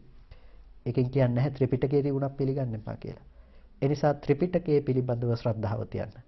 ත්‍රිපිටකයේ ඉක්මවා යන්න හිතන්න එපා. ඒ ත්‍රිපිටක අටුවා ටිකට අනුව තමන්ගේ ධර්මය වඩන්න පුරුදු වෙන්න. ඒ නිසා කෙනෙක් කියනවා නම් ඔය ටික ඉවත් කරලා ප්‍රතිපදාව කියනවා කියලා එහෙනම් සම්මා සම්බුද්ධ වෙන්න බෑ. ඒ නිසා ඒ පැත්තට ඒ වගේ තැන් වලින් බොහෝම ප්‍රවේශම් වෙන්න. මොකද අද සමාජයේ බොහෝ මිත්‍යා මතවාද ව්‍යාප්ත වෙන තෝතැන්නක් බවට පත් වෙලා තියෙනවා. නිවැරදිව අපි ඒ දේ තේරුම් නොගත්තොත් ඒ තේරුම් නොගැනීම මත අපි මහා व्यसනයකටපත් වෙන්නටත් පුළුවන්කම තියෙනවා. මොකද ධර්මයේ හරියට ගත්තා වගේම තමයි වැරදිවට ගත්තොත් අපි කරගන්න මහා විනාශය. ඒ නිසා ධර්මයක් විනිශ්චය කර ගැනීමේදී තේරුම් ගැනීමේදී කවුරුත් ඊටමත් ප්‍රවේශම් වෙන්න. ඒ නිසා ඒකත් බොහොම කල්යාණ මිත්‍ර භාවයෙන් හැම දිනාටම සිහිපත් කරනවා. එහෙනම් මේ වෙලාවේදී ප්‍රශ්න ගැටලු තියෙනවද මොනවද දැනගන්න දේවල්?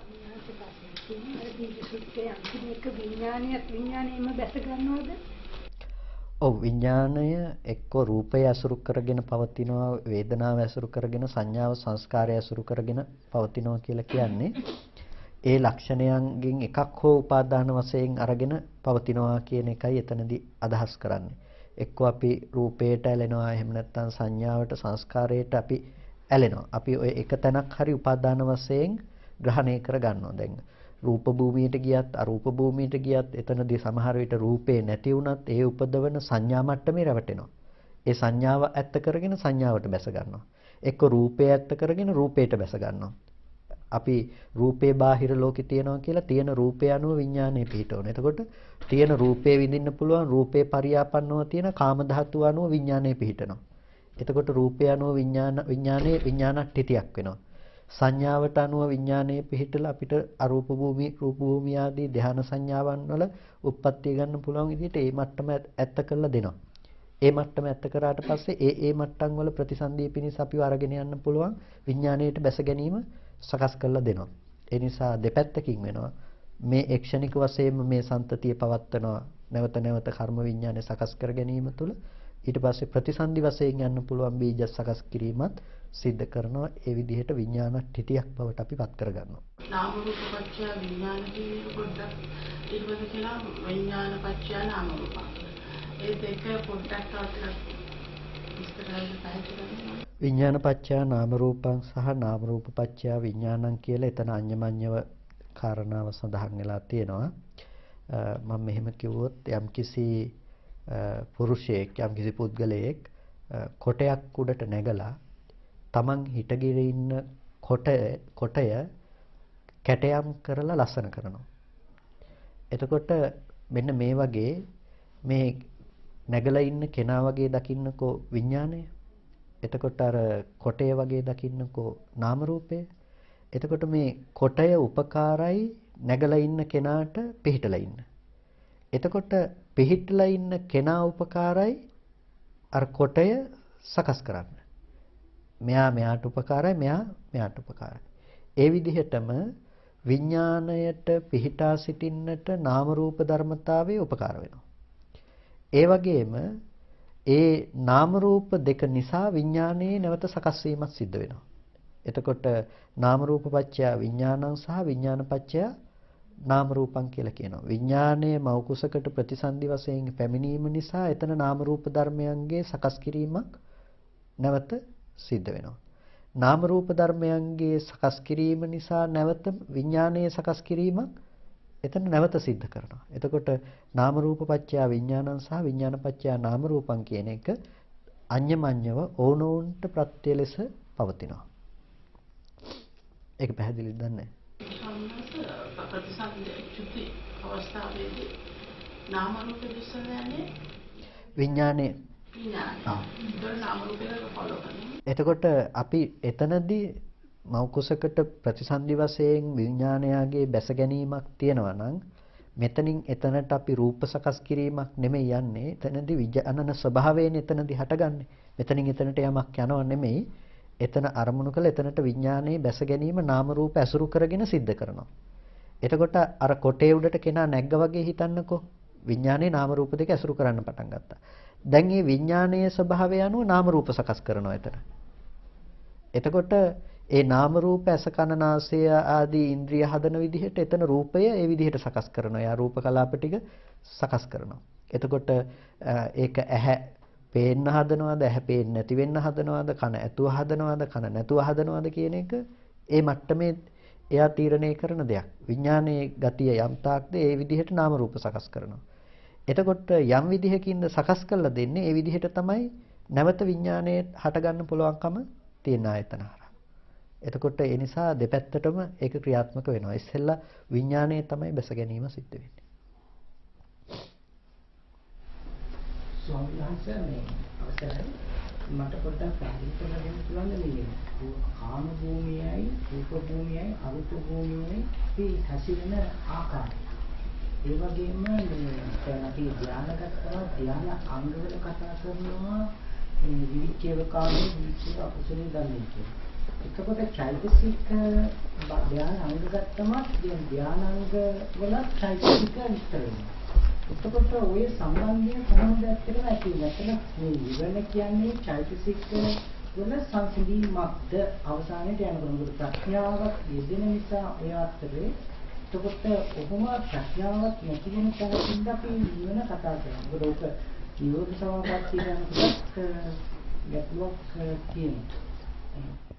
එතකොට භූමිය ගැන කතා කරනකොට අපි කාම භූමියේ ස්වභාවය තමයි අපි රූපේ අනුව ගිහිල්ලා රූපේ පරියාපන්නව ඉන්නකම. ඒ කියන්නේ අද හිතනවා නම් කල්පනා කරනවා නම් හිතන්න රූපය හැරුණකොට වෙන දෙයක් ගැන පුළුවන්ද? කල්පනා කරනවා නම් හිතනවා නම් හිතන්නෙම රූපය අනුව ගියපු දෙයක් පිළිබඳවම. එක්ක අහපු දෙයක්, විඳපු දෙයක් අපි ඒ පිළිබඳව තමයි කල්පනා කරන්නේ. එතකොට කාමාවචර මට්ටමේ ස්වභාවය තමයි පංචකාම ගුණික වස්තුන් ඇසුරු කරන බව. රූප, ශබ්ද, ගන්ධ, රස, ස්පර්ශය අනුව බැසගත් මනෝභාවය. එතකොට රූපාවචර මට්ටමකට කෙනෙකුටපත් වෙන්නට පුළුවන්කම තියනවා. ඔය කාමයන්ගෙන් වෙන්වීම නිසා විවිච්ඡේව කාමේහි විවිච්ඡේව අකුසලේහි ධම්මේහි සවිතක්කං සවිචාරං විවේකජම් පීතිසුඛං පඨමඥානං උපසම්පජ්ජ විහෙරති. එතකොට විවිච්ඡේව කාමේහි කාමයන්ගෙන් වෙන්ව අකුසලයන්ගෙන් වෙන්ව කියනවා. එතකොට ඒ ධ්‍යාන සිතේදී එයා යම් නිමිත්තක් උපචාර පරිකර්ම කරලා වඩලා ඒ නිමිත්ත පිළිබඳව උද්ග්‍රහණය කරලා අරගෙන පටිභාග නිමිති ආදිය උපදවාගෙන එයා එතනදී උපදවනවා ප්‍රථම ධ්‍යානයේ පිළිබඳව. එතකොට එතන තියෙනවා විතක්ක ਵਿਚාර පීති සුඛ ඒකග්ගතා කියලා අංග පහක් තියෙනවා. එතකොට මේ පංචාංගික ධ්‍යාන ලක්ෂණ අනුව තමයි එයාට ඒ සිතේදී යැපීම තියෙන්නේ. භූමි මට්ටමේදී එයාට රූපාවචර මට්ටමින් තමයි එයා විඳින්නේ. එතකොට දැන් කාම නිස්ෘත සංකල්පයට ඇත්තේ නැහැ. කාමයන්ගෙන් එයා දුරුයි. නමුත් එයා රූපාවචර මට්ටමේ ඇති කරගත්ත සංඥාවන්ගෙන් ප්‍රපංචයන්ගෙන් එතන ඇසුරු කරනවා. ඒ විදිහටම අරූපාවචර මට්ටමේදීත් ආකාසානංචායතන අකින්චඤ්ඤායතන නේව සංඥා නාසඤ්ඤායතන ආදී මට්ටම් වලදී විඥානංචායතන ආදී මේ මට්ටම් වලදී එයා නැවත නැවතත් එතන සංඥාවක් වඩනවා. අපි කිව්වොත් එහෙම ආකාශය අනන්තයි කියලා අනන්ත ආකාශය පිළිබඳව සංඥාවක් වඩනවා. අනිත් සියලු නිමිති මෙනෙහි නොකර ආකාශය අනන්තයි කියන නිමිත්ත මෙනෙහි කිරීම තුළ එයා ආකාසානංචායතනිය උපදෝගෙන වාසය කරනවා. එතකොට අනිත් සියලු නිමිති මානසිකාර නොකිරීමෙන් මේ නිමිත්ත පමණක් මානසිකාරය කිරීමෙන් කියන කාරණයෙන් එයා ඒ මට්ටමේ නිමිත්තක් උපදෝගෙන වාසය කරන මට්ටමක් තියෙනවා. එතකොට එයාට දැන් හසු වෙන්නේ අර අනිත් අයට හසු වුණ රූප නිමිති නෙමෙයි අර හිස් ස්වභාවය පිළිබඳව තමයි ආරමුණු කරලා තියෙන්නේ. එතකොට ඒ මට්ටමින් තමයි එයා යැපෙන්නේ. එතකොට එයා දකිනවා නම් මේකත් ඇසුරු කරන්නේ විඥානයේ විඥානන ස්වභාවයෙන් නේද කියලා එයා විඥානයේ පැත්තට නැඹුරු වෙලා ඒක ඇත්ත කරගන්නවා. විඥානයේ පිළිබඳව සංඥාවක් පවත්න්නේ. ඒක එයාට තේරෙන්නේ නැහැ. අනන්ත විඥානයගේ පැවැත්ම පිළිබඳව එයා මුලාවටපත් වෙලා එතන රැවටෙනවා. ඊට පස්සේ ආකින්චඤ්ඤායතනයේදී නත්ති කිංචීති කියලා කිසිවක් නැතයි එයා එතන රැවටෙනවා. එතකොට කිසිවක් නැහැයි කියන එක තුල ඇත්තේ නොසිස් බව කියලා දකින්න තරම් එයාට පුළුවන් කමක් නැහැ. ඒ කියන්නේ දැන් අපි කියන්නේ සමහරලාට ශුන්‍යයි කියලා කියන්නේ ලෝකේ. ශුන්‍යයි කිව්වට ශුන්‍ය බව අශුන්‍යයි කියන අපි දන්නේ නැහැනේ. ඒ කියන්නේ ලෝකේ ඔක්කොම හිස් කියලා අපි කියනවා. හිස් කියලා කියන එක නිසා නොසිස්නේ. දැන් මේ ශාලාවේ කවුරුත් නැති වෙලාවකට ඇවිල්ලා අපි කිව්වොත් කවුරුත් නැහැ කියලා ඇත්තටම කවුරුත් නැද්ද? ඉන්නවා. එක්කෙනෙක් ඉන්නවනේ. කවුද? තමන් ඉන්නවනේ. තමන් ඉන්න නිසානේ කවුරුත් නැහැ කියලා දැක්කේ. ඒ වගේ ලෝකෙම ශුන්‍යයි කියලා දකිනවා. හැබැයි ශුන්‍යයි කියලා දකින්න එක නිසා දකින්න කෙනා ඉන්නවා. ඒ නිසා අශුන්‍යයි. යාට ඒක දකින්න බෑ. යා එතන ඒ මට්ටමේ රැඳිලා ඉන්නවා. ඊට පස්සේ කෙනෙකුට ඒකත් සංඥාවක් කියලා සංඥාවගේ සියුම් බව තේරුම් අරගෙන නේව සංඥා නා සංඥා තලයටපත් වෙන්න පුළුවන්කම තියෙනවා. ඒකෝ දැන් මේ මට්ටම් වලට එනකොට අරූප මට්ටම් වලදී අපිට පේනවා අර කාම මට්ටමත් නෙමෙයි රූප මට්ටමත් නෙමෙයි සම්පූර්ණම සංඥා මට්ටමින් තමයි ගිහිල්ලා තියෙන්නේ. සංඥා විමුක්ඛ මට්ටම. එතකොට එයා සංඥා මට්ටමින් තමයි මේ මිදීම ඇති කරගෙන තියෙන්නේ. හැබැයි එයාටත් පුළුවන් කමක් නැත්තේ නැහැ සංඥාවක් නැහැ කියන එක සංඥාවක් නේද කියන එක තේරුම් ගන්න. එතකොට සංඥාවේදීත නිරෝධ සමාපත්තියේදී එයා දකින්නේ මේ ඇති කරගත්ත දේ සියලුම සංඥාවන්ගේ සහ වේදනාවන්ගේ නිරෝධය පිළිබඳව එයා අවබෝධ කරනකම. එතකොට ඒක ලෝකෝත්තර ප්‍රඥාවට අයිති දෙයක්. අර ඕනම තැනකදී ලෝකෝත්තර සම්මා දිට්ඨියට අදාළ ප්‍රඥාව උපදවන්න පුළුවන්කම තියෙනවා. ඒක චෛතසිකයක් විදිහට කෙනෙකුට කතා කරන්න පුළුවන් කුසල්සිතකයේ දෙන සම්මා දිට්ඨි කියන ධර්මයේ ඇති දේ විදිහට. ඒ කියන්නේ දැන් අපි චෛතසික 52 හැටියට අරගෙන නෙමෙයි ධම්මසංගණි ප්‍රකරණයේ දක්වන න්‍යාය අනුව තස්මින් සමේ පස්සෝ හෝති වේදනා හෝති සංඥා හෝති චේතනා හෝති චිත්තං හෝති ඒකග්ගතා හෝති ආදී වශයෙන් දක්වනකොට සම්මා දිට්ඨි හෝති කියලාත් පෙන්නනවානේ. ඒ සම්මා දිට්ඨිය ලෞකික පිනක් කරනකොට කම්මස්සගත සම්මා දිට්ඨිය නියෝජනය වෙනවා. අනිත්‍යානුදර්ශනය ආදී දර්ශනයක් දකිනකොට ලෝකෝත්තර සම්මා දිට්ඨිය නියෝජනය වෙනවා.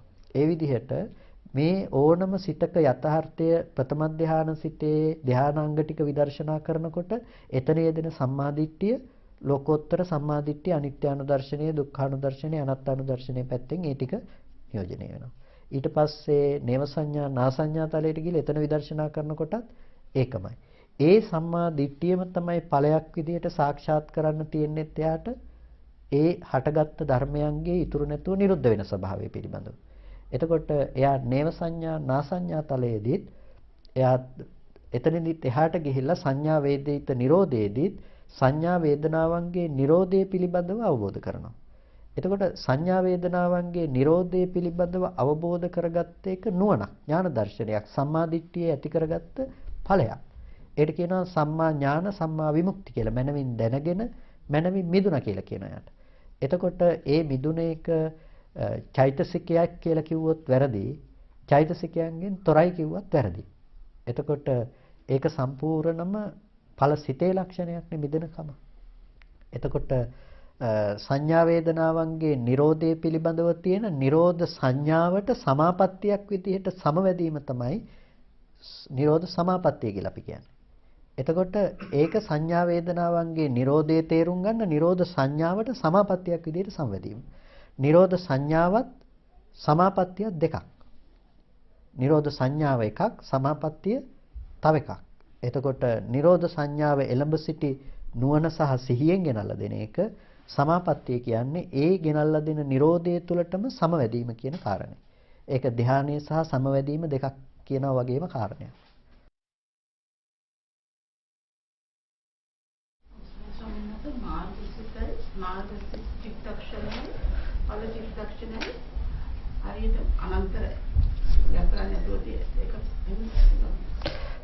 සාමාන්‍යයෙන් අට කතාව තුළ විග්‍රහ වෙන්නේ මාර්ගසිත සහ ඵලසිත අතර එක්ෂණික මට්ටමකින් තමයි විග්‍රහ වෙන්නේ.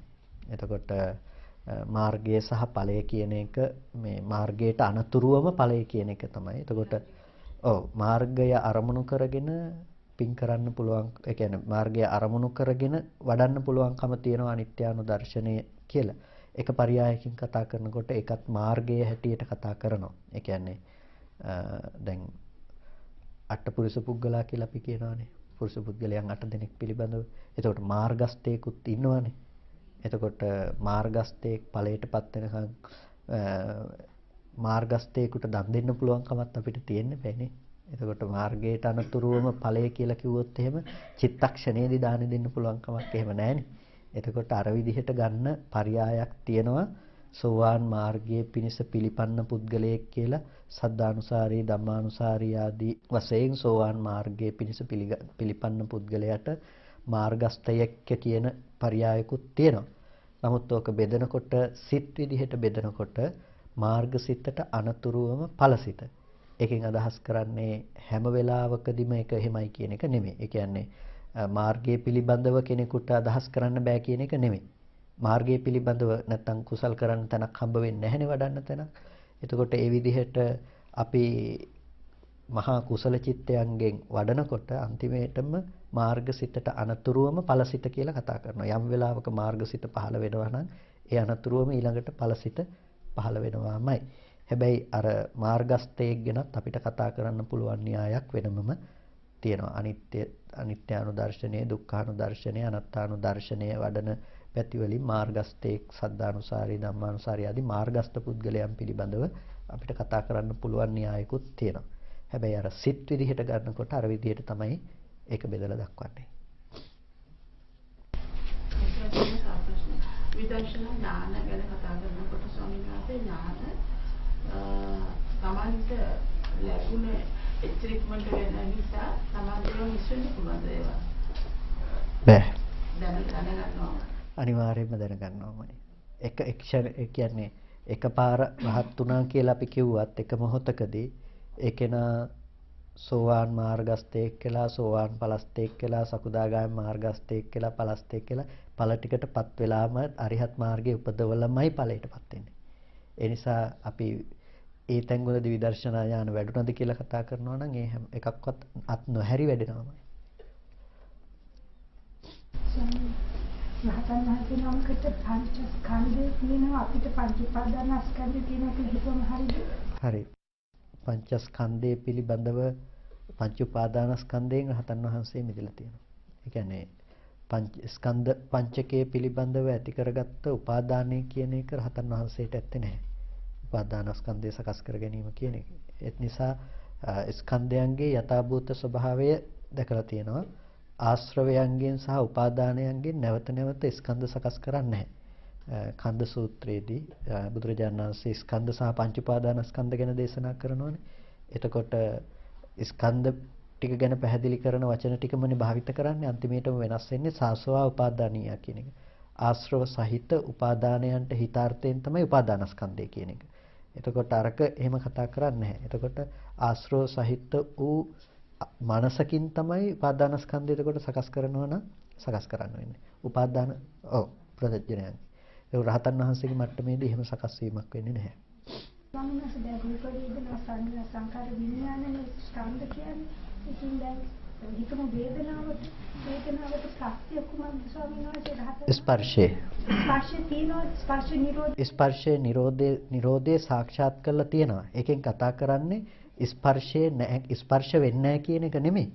ස්පර්ශයේ නිත්‍ය සංඥාව ඒ විදිහට බැසගන්නේ නැහැ. ස්පර්ශය ඇති බවට ගන්නෙ නැහැ. ස්පර්ශ නිරෝධය සාක්ෂාත් කරනවා. හැම මොහොතකම ස්පර්ශ නිරෝධය සාක්ෂාත් කරනවා. දැන් ආහාර නිරුද්ධයිනේ රහතන් වහන්සේට. හැබැයි ආහාර තුනක පැවැත්මක් තියෙනවා. කබලින්කාර ආහාර නැතුව පස් ආහාර, මනෝ සංචේතන ආහාර, විඥාන ආහාර කියන ආහාර තුනේ පැවැත්ම තියෙනවා. හැබැයි අපි කියන ආහාර නිරුද්ධයි කියලා. සලායතන නිරුද්ධයි. එතකොට සලායතන නිරුද්ධයි කියවට රහතන් වහන්සේ රූප පේනකම තියෙනවනේ. ඒකෙන් කියන්නේ ඒ දේ ඇති හැටියට අර උපාදාන වශයෙන් නැවත ඇහැ පැත්තට නැඹුරු වෙන්නේ නැහැ කියන එක. නැවත ස්පර්ශයේ පැත්තට නැඹුරු වෙන්නේ නැහැ රහතන් වහන්සේ. ස්පර්ශයේ නිරෝධය තමයි සාක්ෂාත් කරන්නේ. ඒ නිරෝධය සාක්ෂාත් කරන නිසා ස්පර්ශ නිරුද්ධයි කියලා කියනවා. එහෙම උදේසියන් ස්වාමීන් වහන්සේ දැන් නාම රූප විඥාන කොටසක් නැහැ. ඒ ටිකත් ඒකෙත් නිරෝධය සාක්ෂාත් කරලා තියෙනවා. ඒකත් සංස්කාරات එහෙම උඩට ගියාම සංස්කාර වලට පස්සේ අවිද්‍යාවනේ ඒක නෑ. අවිද්‍යාව කියන්නේ අවිද්‍යාව නැහැ කියලා කියන්නේ විද්‍යාව ඉපදුණු නිසාමයි අර ටිකේ නිරෝධය පෙන්නලා තියෙන්නේ. ඒ ටිකේ විද්‍යාව නැත්තම් එතන අවිද්‍යාවට වෙලා තියෙන්නේ. අඳුරයි ආලෝකයේ දෙකම එකතැන තියෙන්න බෑනේ. පස්සපච්චය වේදනාවෙන් අපිට ස්පර්ශය අල්ලගන්න හරි අමාරු එක හරි සියුම් නිසා සම්නස අපිට වේදනාව නම් පුළුවන් නේ. එතකොට වේදනාව නිරෝධ දැක්කොත් ඒක ස්පර්ශ නිරෝධය කියලා ගන්න පුළුවන්. ඒක ස්පර්ශ නිරෝධය කියලා එහෙම ගන්න පුළුවන් කමක් නැහැ. එතකොට ස්පර්ශ නිරෝධය කියන තැන අපි ස්පර්ශ කරනවා නම් ස්පර්ශ නිරෝධය ගැන අපි දැනගන්නවා නම් අපිට ওই සියලුම ධර්මයන්ගේ නිරෝධය සාක්ෂාත් වෙලා තියෙනවා. එතකොට රූපත් නිරෝධයි, වේදනත් නිරෝධයි, සංඥාත් නිරෝධයි, සංස්කාරත් නිරෝධයි, ස්පර්ශයත් නිරෝධයි. එතකොට එකම දේ ස්පර්ශ ආයතන හයම නිරෝධය සාක්ෂාත් කරනවා නම් අපිට එකක්වත් ඇති බවට හම්බෙන්න බෑනේ. ඒකට ඔක්කොගෙම Nirodhe තමයි සාක්ෂාත් කරලා තියෙන්නේ. එක දෙයක Nirodhe සාක්ෂාත් කළා කියන්නේ අනිත් ධර්මයන්ගේ නිකම්ම Nirodhe සාක්ෂාත් කළා කියන එක. මොනවාද වේදනාවේ සමුදය අත්ංගමේ බලන්න පුළුවන්. ඒක දැනෙනවා. ඒක ප්‍රමාණවත්. ඔව් අපිට ස්පර්ශය නිසා හටගත්ත හැටිත් ස්පර්ශ නිරෝධයෙන් නිරුද්ධ වෙන හැටිත් තේරුම් ගන්න පුළුවන් නම් පටිඝ සම්පස්සාදී වචන සම්පස්සාදී ස්පර්ශ ධර්මයන් පිළිබඳව අපි තව පරයයකින් බලලා තියෙන්නේ ස්කන්ධයන්ගේ උදේවැයම තමයි.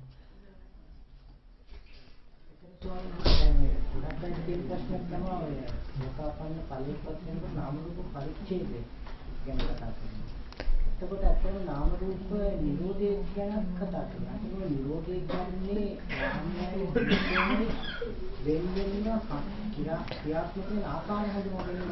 වෙන්වෙන්ව ක්‍රියාත්මක වෙන ආකාරය හඳුනා ගැනීම තුළ රූප නිරෝධයත් එයාට සාක්ෂාත් වෙන්න ඕනේ, නාම ධර්මයන්ගේ නිරෝධයත් සාක්ෂාත් වෙන්න ඕනේ. එතකොට මේ දෙක වෙන් වෙලා පෙනීම සහ වෙන් වෙලා පේනකොට ඒ දේ පෙර නොතිබීම හටගෙන ඉතුරු නැතුව නිරුද්ධ වීම කියන කාරණේ එයාට පේන්න ඕනේ. මේ අපි දැනගන්න තියෙනවා මේ ස්වාමීන් වහන්සේ මේ ත්‍රිපිටක 5000ක් පූජා කරනවා කියලා ලංකාවේ ස්වාමීන් වහන්සේලාට ඒක ගැන පොඩ්ඩක් කතා කරනවා. අපි මේ වැඩසටහනක් ක්‍රියාත්මක කරලා තිබුණා. මොකද පෞගේ කාලයේ පුරාවටම මේ ශාසනික වශයෙන් ලොකු අර්බුදයක් අපි දැක්කා. ඒ කියන්නේ සාමාන්‍යයෙන් ඕනම වෙලාවක සිද්ධ වෙන දෙයක් නේ යම් යම් මතවාද විසංවාද ඇති වෙනවා. ඒ දේවල් කාලයත් එක්කම සමතේකටපත් වෙලා යනවා. ඒක සාමාන්‍ය දෙයක්. නමුත් අපි ආරන් ඉතින් ওই දේවල් බලාගෙන ඉතින් හිටියා. නමුත් පහුගිය කාලෙක අපි දැක්ක යම් යම් මතවාද වර්ධනය වීමක් වෙන්න ගත්තා. ඒ දේවල් නැවත යට නොවන විදිහේ මහ විනාශයක් සිද්ධ කරන මට්ටමට උඩුදු වීමක් සමග. ඒ කියන්නේ කොච්චර භයානක මට්ටමට ඒක ගියාද කියනවා නම් ත්‍රිපිටකය විකෘති කළා වැරදි ත්‍රිපිටකයක් සමාජයට දාන මට්ටමට යනකම්ම ඒ වැඩපිළිවෙල කුමන්ත්‍රණයක් දියත් වුණා. ඒ නිසා අපි ආරම්භ කළා විභජ්‍යවාද වැඩසටහන. ඒ ඔස්සේ අපිට පුළුවන්කම ලැබුණා බොහෝ පිරිසක් දැනුවත් කරන්න ධර්මයේ පිළිබඳව සහ මේකේ ඇති වැරද්ද පිළිබඳව හාමුදුරුවරු දැනුවත් කරන්න. එතකොට එදා වැඩසටහන් කිහිපයක්ම අපි කරා. හාමුදුරු දහස් ගාණක් අපිත් එක්ක සම්බන්ධ වුණා. හදිස්සියේ හරි කිරිවෙහෙර වැඩසටහන කිරිවෙහෙරෙදි සිද්ධ වුණා වැඩසටහනක්. ඒක සිද්ධ නොවුණා නම් මේ වෙනකොටත් වැරදි විකෘති වුණ ත්‍රිපිටකයක් අපේ සමාජෙට ගිහිල්ලා ඉවරයි. ඉතින් ඒ නිසා අපිට ජාතික උරුමයක් කිරීම දක්වා අපිට පුළුවන් වුණා මේ වැඩපිළිවෙල ක්‍රියාත්මක කරගෙන යන්න. ඒකට නෛතික රැකවරණයක් සලසන්න අවශ්‍ය වුණ නිසා ත්‍රිපිටකයට මේ පවතින තත්ත්වය මත. එතකොට අපි දැකපු දෙයක් සහ ගොඩාක් විද්වත් හාමුදුරුවන්ගේ යෝජනානු ඉදිරිපත් වුණ සාකච්ඡා කරපු දෙයක් තමයි මේ අධර්ම මතවාදයක් ඇති වෙනකොට ඒක මතනය කරන්න නැතිනම් ඒක දුරු කරන්න තරම් අපේ හාමුදුරුවන්ගේ ත්‍රිපිටකය පිළිබඳ අවබෝධයේ අඩු බවක් තියෙනවා. ඒ නිසා අපි කල්පනා කළා ඒකටත් වැඩපිළිවෙලක් ක්‍රියාත්මක කරන්න. අපේ අවසාන විභජ්‍යවාද වැඩසටහන විදිහට වැඩසටහනක් අපි ක්‍රියාත්මක කරනවා හාමුදුරු 5000කට ත්‍රිපිටකය පූජා කරන වැඩපිළිවෙලක්. එතකොට මොකද මේ අපි බැලුවා අපි මුද්‍රිත ත්‍රිපිටක කලින් පූජා කළා. එකකට දැනට වෙළඳ පොළ වටිනාකම විදිහට ලංකාවෙන් 94000ක් විතර වෙනවා. මුද්‍රණය කළොත් අපි ඒකට තව විශාල මුදලක් ඒත් අපිට වැය වෙනවා. ඒ නිසා අපි කල්පනා කළා වර්තමානයේ තියෙන තාක්ෂණයත් උපයෝගී කරගෙන හාමුදුරුවන්ට ත්‍රිපිටකයේ ටැබ් එකක් විදිහට පූජා කරන්න. ඒකෙදි මේ අපි ඒක සකස් කළා ඒ වෙනුවෙන්ම ඒ කියන්නේ වෙන කිසිම දෙයක් සඳහා භාවිත කරන්න බැරි විදිහට ත්‍රිපිටකයේ විතරක්ම පාවිච්චි කරන්න මොනවත් ඇතුල් කරන්න හෝ පිටට ගන්න අන්තර්ජාල භාවිත ආදී සිද්ධ කරන්න බැරි වෙන විදිහටම ඒක සකස් කරලා ඊට පස්සේ අමතර පහසුකම් ටිකක් ඒකේ අපි සකස් කළා. ත්‍රිපිටකයේ පරිශීලනය කරලා අපි මාතෘකා විදිහට ඒක බෙදුවා. ඒ කියන්නේ සීලය ගැන බලන්න ඕනේ නම් සීලය කියන මාතෘකාවට ගියාම මුළු ත්‍රිපිටකයේම සීලය පිළිබඳව තියෙන සූත්‍ර ටික පෙන්නනවා. එතකොට ඒකට ක්ලික් කරලා ඉක්මනට ඒ සූත්‍රයට යන්න පුළුවන්. සමාධිය කියන දේ නම් අපිට හොයන්න අවශ්‍ය. සමාධිය කියන මාතෘකාවට ගියාම සමාධිය පිළිබඳව තියෙන සූත්‍ර තියෙනවා.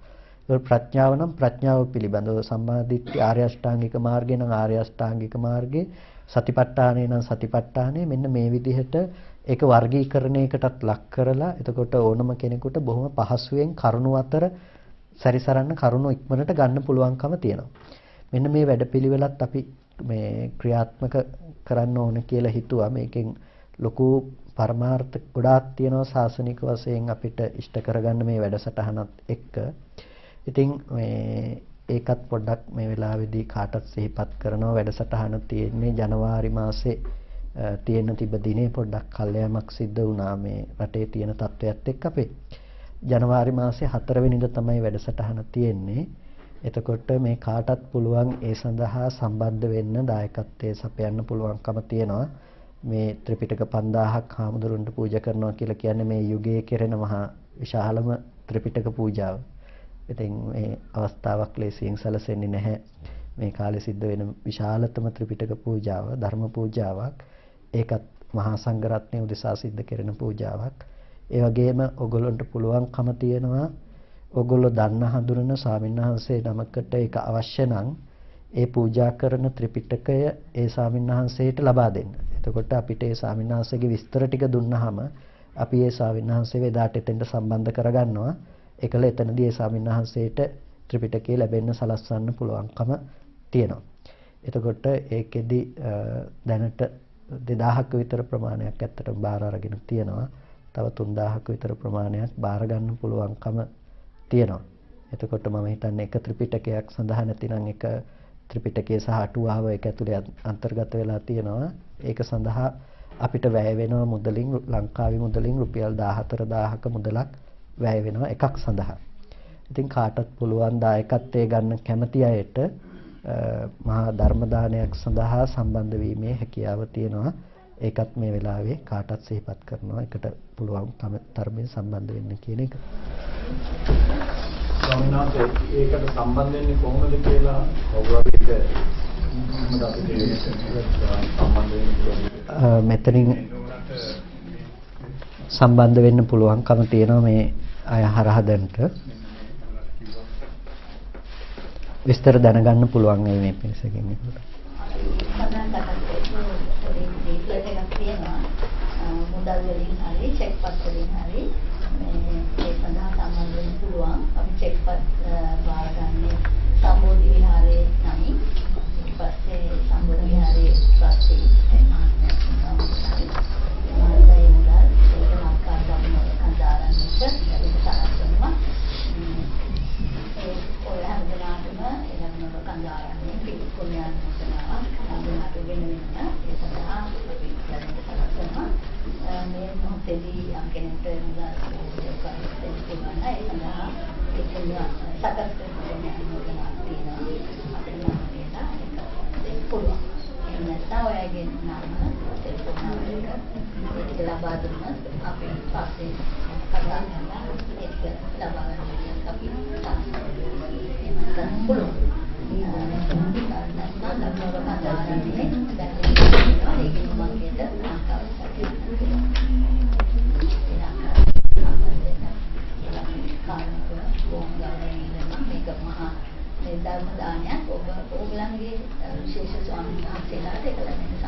අපි එහෙමනම් දේශනාව අවසන් කරමු. කවුරු සාදුකාරයක් පවත්වන්න. කල්පනා කරගන්න බොහොම ශ්‍රද්ධාවෙන් කවුරුත් සද්ධර්ම ශ්‍රවණය කරගන්නට යෙදුණා. මේ සිද්ධ කරගත්ත සීල කුසල ශක්තියින් අපි මේ වෙලාවේදී අනුමෝදන් කළ යුතු අයට අනුමෝදන් කරමු.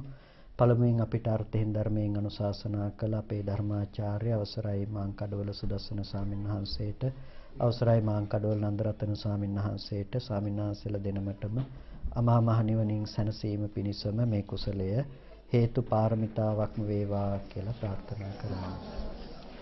ඒ වගේම මේ සියලු කුසල ශක්තිය අපි මේ ස්ථාන අධිග්‍රහිත සියලු දේවගණ සමූහයාටත් අනුමෝදන් කරනවා. මේ ස්ථාන අධිග්‍රහිත ඉෂ්ඨකාරකාදී සියලු දේවගණ සමූහයා මේ පින් සතුටින් සාදුනාදයෙන් අනුමෝදන් වේවා. සියලු දෙවියන්ටත් මේ පින් උතුම් නිවනින් සැනසෙන්නටම හේතු පාරමිතාවක්ම වේවා කියලා සාදු කරනවා. ඒ වගේම මේ සියලු කුසල ශක්තිය මේ හැම දෙනා නමින් මිය පරලෝකීය සියලුම ඥාතීන්ටත් අපි අනුමෝදන් කරමු. ඒ සියලුම ඥාතීන් මේ පින් සතුටින් සාදුනාදයෙන් අනුමෝදන් වේවා. ඥාතීන්ට උතුම් නිවනින් සැනසෙන්නටම මේ කුසලය හේතු පාරමිතාවක්ම වේවා කියලා සාදු කියන්න. ඒ වගේම මේ සියලු කුසල ශක්තිය අපි ගෞරවනීය විහාරාධිපති නායක මාහිම්පාණන් වහන්සේට අනුමෝදන් කරනවා. ඒ කිංස්බරි ශ්‍රී සද්ධාතිස්ස ජාත්‍යන්තර බෞද්ධ මධ්‍යස්ථානයේ අග්ගමහා පඬිතු පූජ්‍ය අවසරයි ගලයායේ පියදස්සී නාහිම්පාණන් වහන්සේ ප්‍රදාන කරගත් විහාරස්ථාන වාසී සියලුම ස්වාමින් වහන්සේලාට මේ සියලු පින් අපි අනුමෝදන් කරනවා. මුලින් දේශනාවට කලින් අවසර ගන්නත් බැරි වුණා. සියලුම ඒ සඳහා සමාව භජනය කරනවා. සියලුම නායක මාහිම්පාණන් වහන්සේලා වර ප්‍රමුඛ සියලුම ස්වාමින් වහන්සේලාට නිදුක් නිරෝගී සුවපත් භාවයේ චිරජීවනයේ සැලසේවා. ස්වාමින් වහන්සේලාට අමා මහ නිවනින් සැනසෙන්නටම මේ කුසලය හේතු පාරමිතාවක්ම වේවා කියලා ආශිර්වාද කරනවා.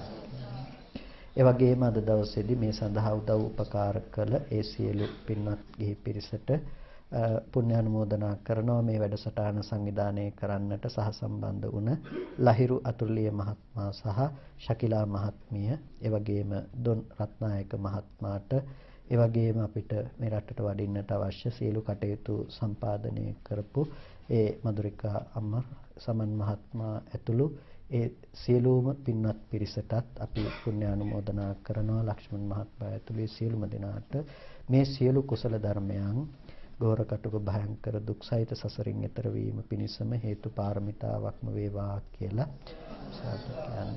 ඔබ හැම දිනාට මේ සීල කුසලයේ කායික මානසික සැනසෙල්ල පිණිසම අමා මහ නිවනින් සැනසීම පිණිසම හේතු පාරමිතාවක්ම වේවා කියලා සාදු. අභිවාදන සීලිස නිච්ඡං වද්දා පචායිනෝ චත්තාරෝ ධම්මා වඩ්ඩಂತಿ ආයුවන්නෝ සුඛං බලං ආයුරාෝග්‍ය සම්පatti සග්ග සම්පatti මේවච අතෝ නිබ්බාන සම්පatti මිනාතේ සමිජ්ජතු.